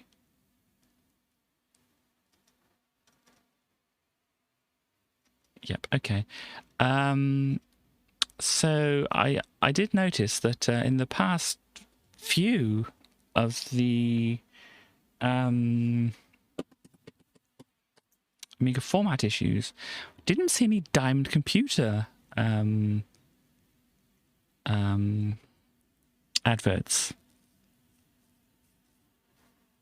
Which is interesting. So this one. Lovely animation, bright and cheery graphics, and a fairly original combination of two different types of games. A good idea, not.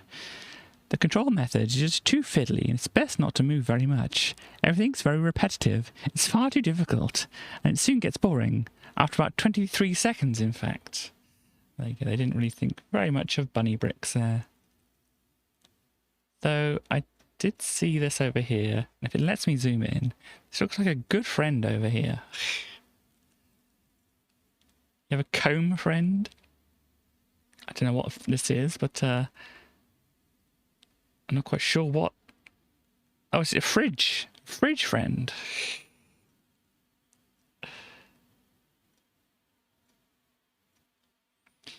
I'm trying to be gentle when I'm zooming out, and whoa, I just noticed a thing over here. We have Stan and Ollie. Ah! Where are we? What page are we on? This is Kyrandia. So let me just see. I'm probably going to have to look into...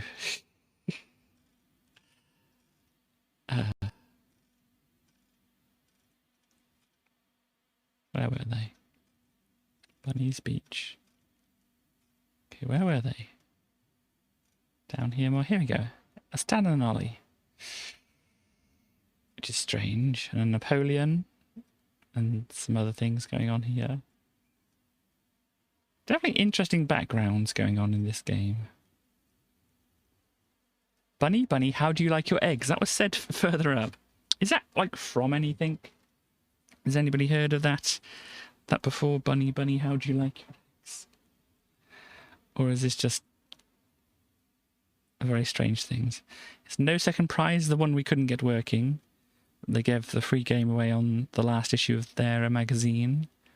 Give it 84%. So there's no outside view when you're racing, and that's the most negative thing they could say about it. You're not familiar? No. But yeah, here we go. It's No Second Prize. This is what we were missing out on.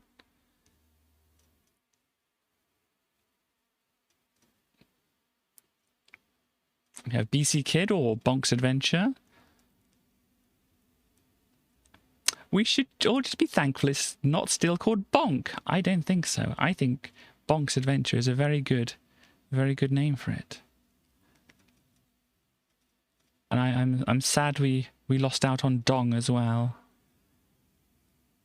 So yeah, not going to look at the hook thing because I want to probably try and play that a bit properly. You know, since I think Starly would enjoy it as long as it's a good game. What else do we have? WizKid. What are they saying with WizKid? Sort of cheat. Go to the shop with all 5 stars, over 100 good. Buy another star, you get an extra £100. You can achieve the same by getting the balloon back to the shop and another star. This can be done as many times as you want. Yeah. So basically like an infinite money thing. But it's kind of slow to do it. Fascination. Oh, is this the Naked Lady game? Shadow of the Beast 3, which I want to play properly as well, as I say, so I'm not going to look too much at that. Gosh, there's a dizzy thing.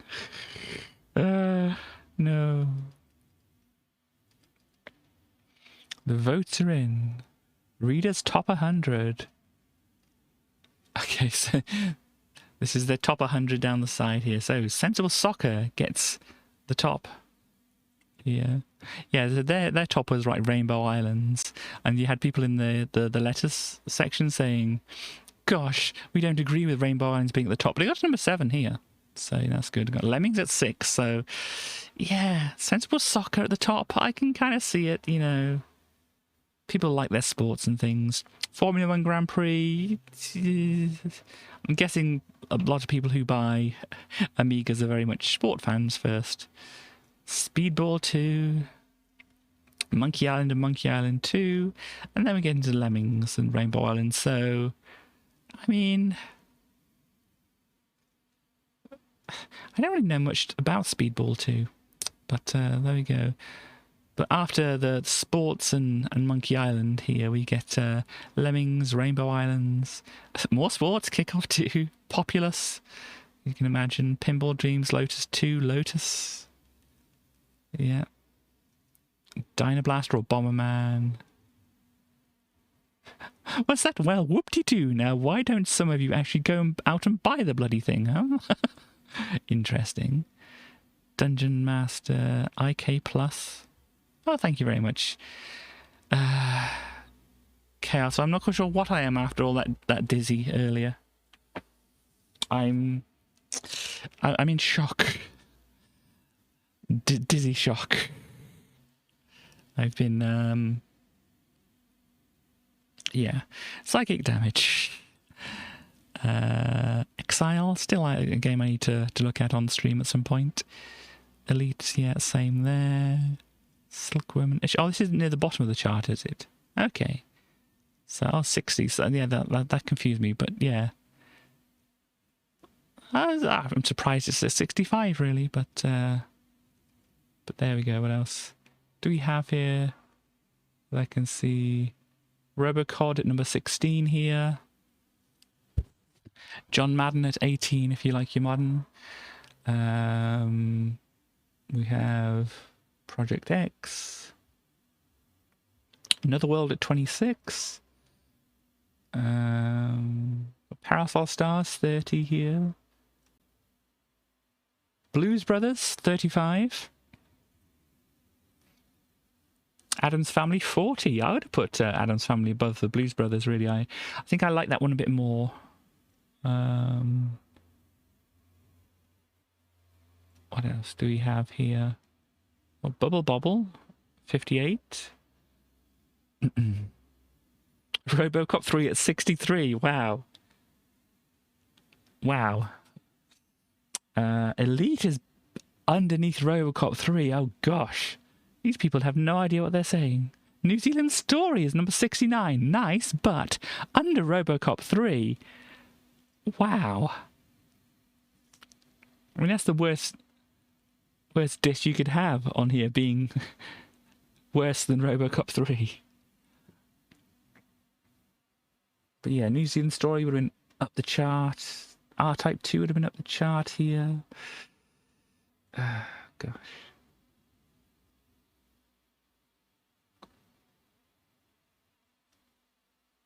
Golden Axe all the way down there. My word. Anyhow.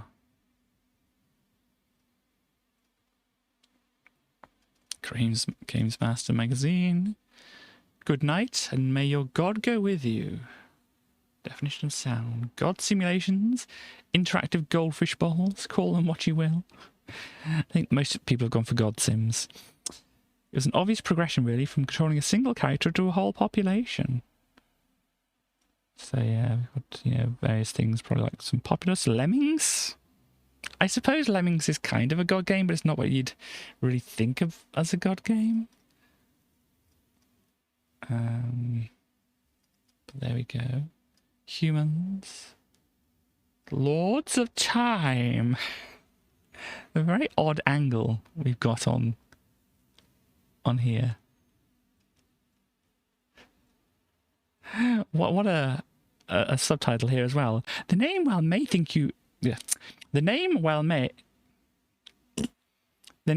may well make you think of Doctor Who, but there's no connection at all. So why even mention it, really? Oh, look, Steve Postma did design, Steve Postma did the graphics, Steve Postma did the coding, and Steve Postma did the sound. These trees are just a really weird angle. I mean, I think the whole game is just kind of, yeah, kind of going for isometric, but it's really disorienting.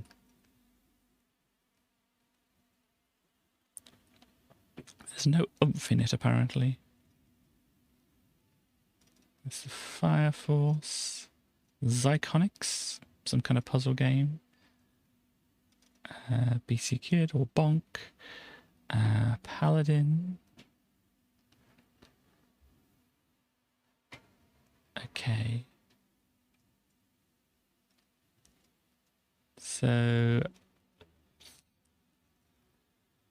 interesting. You have to use your own imagination altogether too much. What about some nice atmospheric graphics? AP Rodney killed by a fighter. Okay. So it's kind of like RPG-ish. Or roguelike, I suppose. But they didn't really like it very much. Tiny squeaks. Yeah, I think we saw some of this as well. Little fluff balls and things. Dark Queen of Krynn, indeed. Caesar. Oh no, there's more Dizzy. There's more Dizzy. It's Spellbound even. Oh no. Oh no, it's CJ as well. Let's have a look and see what they said about Spellbound Dizzy. The character is dated. The concept of the game is even older. And the look and the feel are older still. Dizzy fans will probably feel at home playing this game. They'd have time to finish it between coming home from school and before children's BBC starts. Older players, anyone over the age of 10, won't like this one a little bit. Isn't it about time Dizzy was laid to rest? Wow. I mean, I didn't like Spellbound either, but I don't think they even got to the Windy Shaft. And do they mention Windy Shaft? Look at this. Spellbound Dizzy is the biggest Dizzy game ever produced, so it says here anyway. But not having played a great many of others, I don't know how big it has to be the biggest. Why are you even reviewing it then?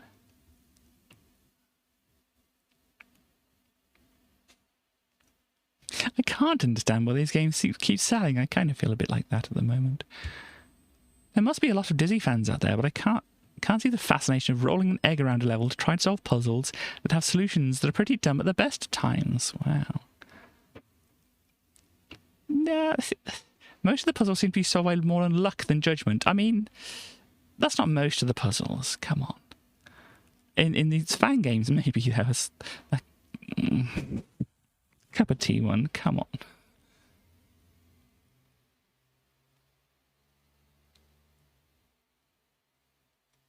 Yeah.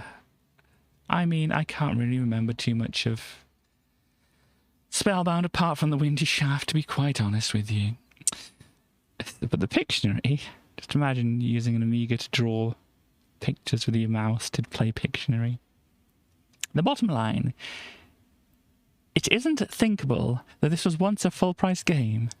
There are no elements of gameplay or real challenge in it, and once the novelty wears off, which takes a few minutes, you'll realise this really is a poor effort at a game. There's nothing here to make you want to play it again. Come to think of it, after the first few turns, you'll realise this is just lousy. Don't touch it. But then again, this is Les Ellis again, who just interviewed... Interviewed? Yeah, interviewed Dizzy. Why not? Let's just say interviewed Dizzy. Super All-Stars... Is this Les? Yeah, Les again. What have we got? 5 games for only 25 quid. It's a good deal, apparently, is it now, Les? Magic Line Dizzy. We've got his rapturous reception. Indeed. You may be sick of the sight of the damn fool eggs romps through his various guises. Dear me. Apparently, Les thought Magic Land Dizzy was the best. CJ, whoops, less to be said about this game, the better. Yeah. The first CJ game was a lot better than this. Well, falling down is slightly better than falling into a pile of poop. Captain Dynamo, Robin Hood, and Steg the Slug. I need to look at Robin Hood and Steg the Slug as well at some point. But there we go on those. What have we got? I don't have much left to look over. 1,000-yard stare. Cheetah's postbox. Stuck on your favourite game? Send a stamped address envelope to this thing. Intrepid. Oh, it says PD. Mad Susie goes on. Yeah, Mad Susie, that was a...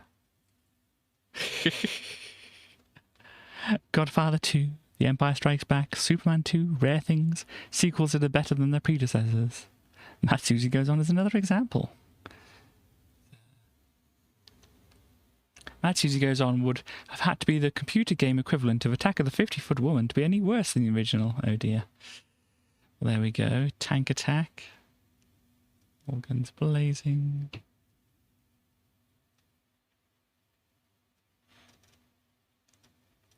Right. Oh yeah, Les is grumpy at the bottom here, aren't they? We got Road Rash, Pinball Fantasies, Campaign, Lethal Weapon, McDonald Land. They get all thumbs down. We're going to have a look at have a look at McDonald Land. It doesn't matter if I can't say it. Kyrandia, they're all very positive about it. Sports Boxing, Ween, Bunny Bricks. Yeah, a lot of downs on that one. No Second Prize and BC Kid. Oh, there you go. Next month, James Pond is back. Oh yeah, I did get confused about the James Pond games. Apparently, there was obviously James Pond, which we had a look at. There was Robocod, James Pond 2. There was that Aquatic Games one. And then there was another one after that. I think that's where I got confused, because I thought the Aquatic Games and James Pond 3 were the same, but I don't think they are. And so I just kind of got confused. What's in the Amiga bag for 93? Or not bankruptcy, not yet. Ian Bell working on Frontier, Ian Bird, whoever that is, working on Deuteros, is that? Magnetic Fields, Lotus, okay, Renegade, Paul Home, Jonathan Phillips, Nebulous, yeah, very good one. But that's was already, they're working on a 3D polygon-based adventure. Let's see, what else? Some Robocod here. What are they working on? Converting James Pond 3 from the Mega Drive to the Amiga. Okay. I think it's an Easter release. It probably won't be called Splash Gordon. And it wasn't. So yeah, there we go. Sega Power. Win? Where are we? Come on. I might have to try downloading like just Adobe Acrobat or PDF Viewer or whatever I can use, because Edge just isn't making the cut. There's a joke in there somewhere. Dizzy has inflicted too much psychic damage for me to actually be bothered to find the joke there. But you can win a radio-controlled Sherman tank, plus a copy of Campaign and a sweatshirt. That looks like the inside of a tank there. There we go. So what's the catch then? To stand the chance of winning one of these deeply fabulous prizes, with these rather feeble questions for you to answer. Who said the famous phrases? We shall fight on the beaches, we shall fight on the landing grounds. Gosh. I've got a name on my brain, and I don't know if I want to say it. I might be wrong, but is it Churchill? Not, oh yes, Churchill, but you know, the other one. Broadsword, calling Danny Boy. It's in a movie. I don't know that one. You're a tramp, a drunk, and an unfit mother. I don't know that one either. Wow.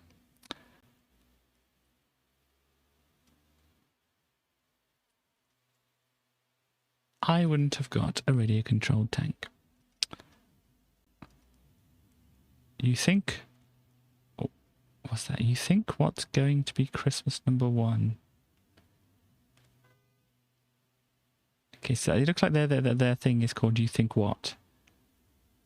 So what do these people think is going to be Christmas #1? I'm guessing this is like games. This person... Christmas Top Dog Prediction, Street Fighter 2 or Alien 3, Churchill. Thank you.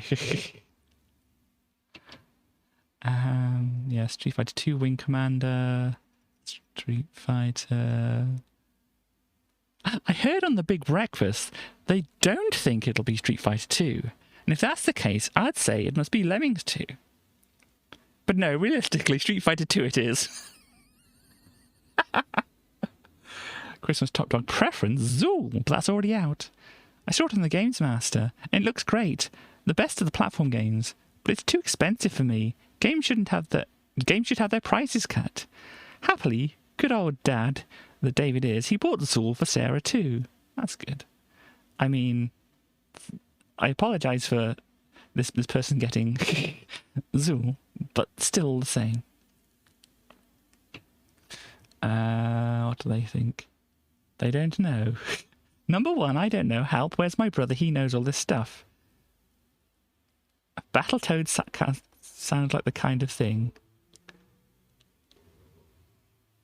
Dear, I don't know if I want to read any more of that. I've got some more people making some guesses here. Okay. They think Desert Strike. This person thinks... Oh, they got Zool as well. Assassin's Street Fighter 2 or the Chaos Engine. they would prefer Assassin Flashback or Kickoff 3. This person, Kickoff 3, but they think it's going to be Lemmings 2. First was incredible, really great game. Got to the very last level, but I couldn't solve it. Fantastic. Don't know about Street Fighter 2 because I've never played it. Okay. What do these people say here? Indiana Jones? No, perhaps Lemmings 2 because of the big success in the past. Okay. Kickoff 3 they're going for. Kickoff 3. Pac-Man. No, Carolyn won't admit to playing, but she loves Pac-Man and stuff like that. Okay.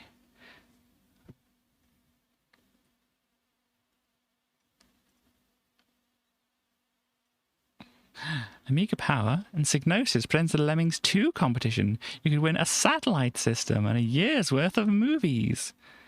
Neat. What is this? An Amstrad SRD 520 remote-controlled satellite system. So there you go, your Amstrad. Your little descrambler card in it and whatever. So you're so bowled over by the interest of our Parasol Stars competition. Go for another fancy dress competition. So if you want to dress up like a lemming. So there we go. A few issues we'll probably see some interestingly dressed people as lemmings. So we have Sonic the Hedgehog. We're going to look at that one. Let's see. I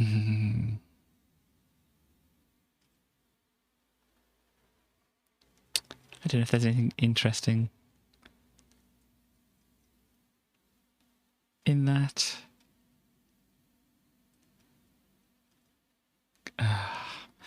Well done, Edge. Can we get back up to where we were? It's another competition? Wow. We've just got competitions everywhere this issue, haven't they? So that's where we were with that. Zoom, thank you. Zoom, well done. I'm fed up with people. Didn't we see this already?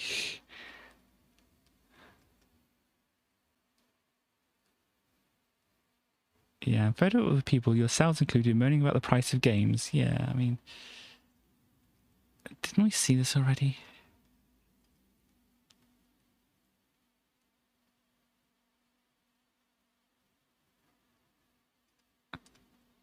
So they have competition winners over here.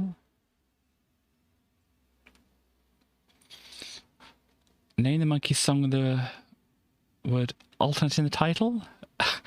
Apparently it's called alternate title. Oh dear. Real Manic Street Preachers. Name the glam rock punk band with the word generation in the name. Generation X. Name the 60s pop group who had the word spooky in their name. Spooky Tooth. Spooky Tooth. It's an interesting name. What do the movies Battleship Potemkin, Tron, and The Best Little Whorehouse in Texas have in common? Absolutely nothing.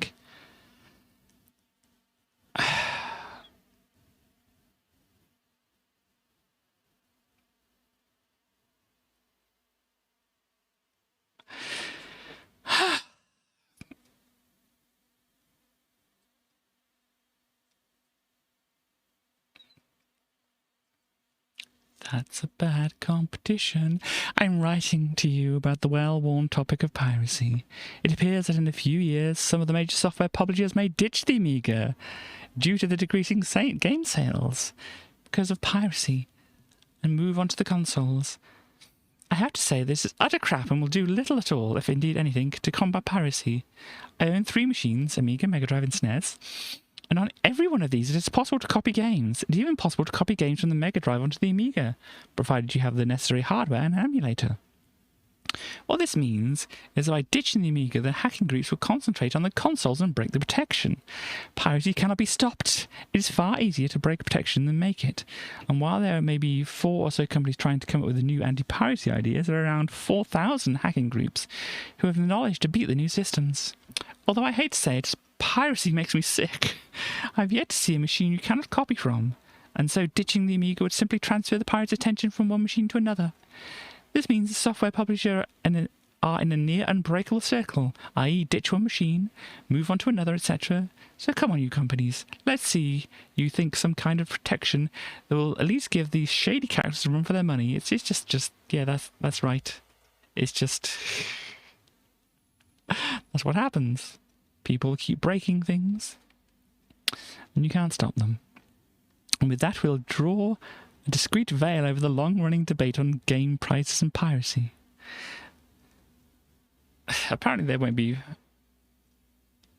printing any more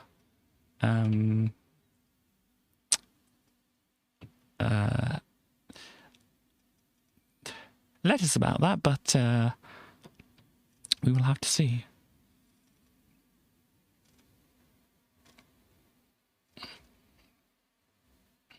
So, you could win every Electronic Arts game for a year.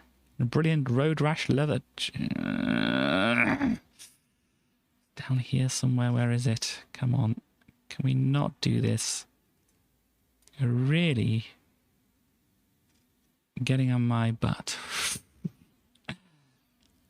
Road Rash t-shirts and games. Okay.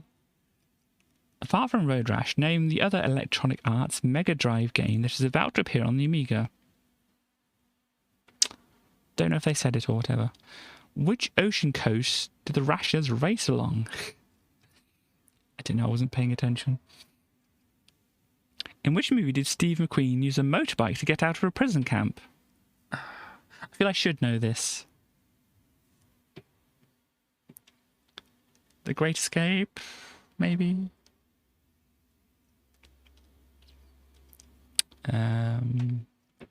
Get one of these games for free.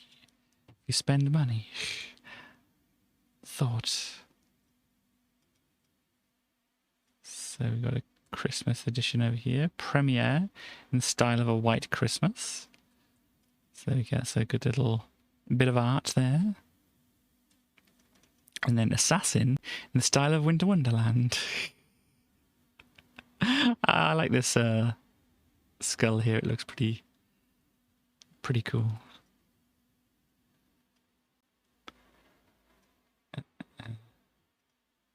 Oh, here we go. Some other ones here. Humans in the style of a Christmas postcard.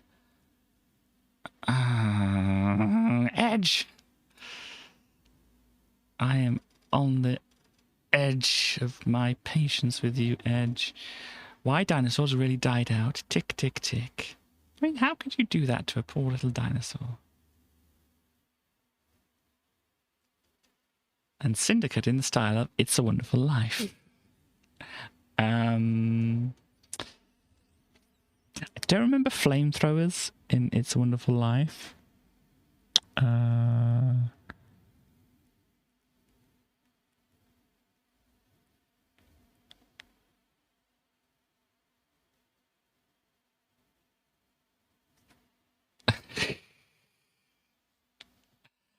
Is it just because there's snow around?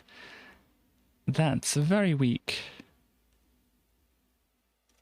thing. And here's Doodlebug at the end. Doing whatever the heck Doodlebug is doing here. Limited edition includes Rip, Wallet, and Keyring. Wow. So there's Doodlebug, Wing Commander, maybe, just maybe reviewed next issue. What else we got? Still reading from your Game Packed December issue. I don't know if there's anything important in there, but we are over 4 hours now. So I think as well, even if I wanted to go on, I don't think I could get over the psychic damage of Dizzy that quickly. Oh, gosh. I think what I'm going to do is what you can kind of expect is end the stream. So I hope everybody has had a lovely lovely time. What day is it? It's Friday today, is it?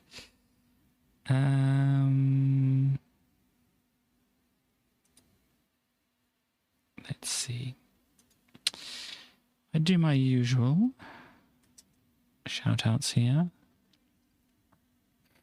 Stars transmission should, if I understand correctly, be around tomorrow to do, I don't know, more Fallout. Dizzy has done too much damage. Maybe some more Fallout or some Skateboard. Not quite sure what you're going to go for. I should be back on Sunday to look at some Minecraft. Hopefully I'm well enough and all that. You know, I have suffered massive psychic damage here now. So I don't know how long it'll take me to recover from that. But yeah, got some Minecraft. Not sure what else. Don't know if it'd be just too soon to touch another Dizzy game. I mean, that pirate one didn't look too bad, but I don't know, maybe a bit too soon. Maybe I'll think of something else. Sorry, this has been sitting on my desk this whole time, and I just want to play around with my multimeter. It's a satisfying clicky noise, and makes beeps and things. If I click it on this one, push this here, and then I get these two things, I can tap them against each other, and they go beep, beep, beep, beep, beep, beep, beep, beep, and that's fun. More fun than that cup of tea Dizzy game.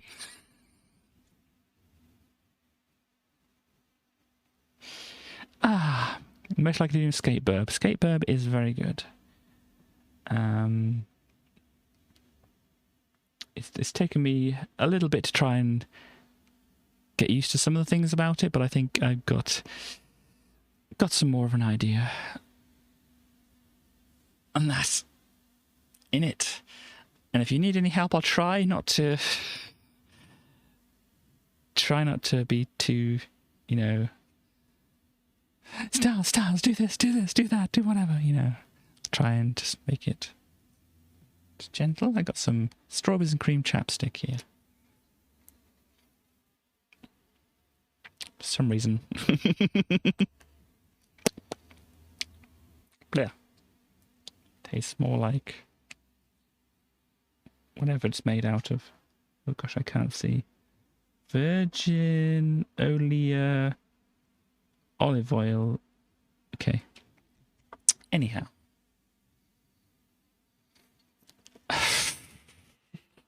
So yes, Sunday, and then Monday and Tuesday we'll have some stallions, some chaos.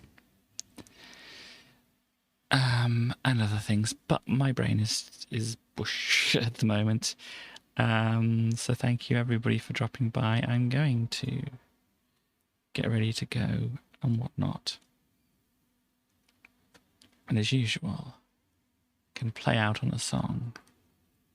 I'll probably only make it a short song. I don't feel like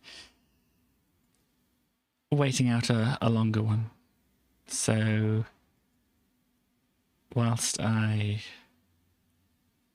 wave goodbye, you can listen to a short bit of music, and I shall see you next time, where hopefully we won't be inflicted with psychic damage. Bye everybody. It's okay. Bye. Roast potatoes, roast potatoes, roast potatoes, roast potatoes, roast potatoes, roast potatoes, roast potatoes, roast potatoes, roast potatoes, roast potatoes, roast potatoes, roast potatoes, roast potatoes,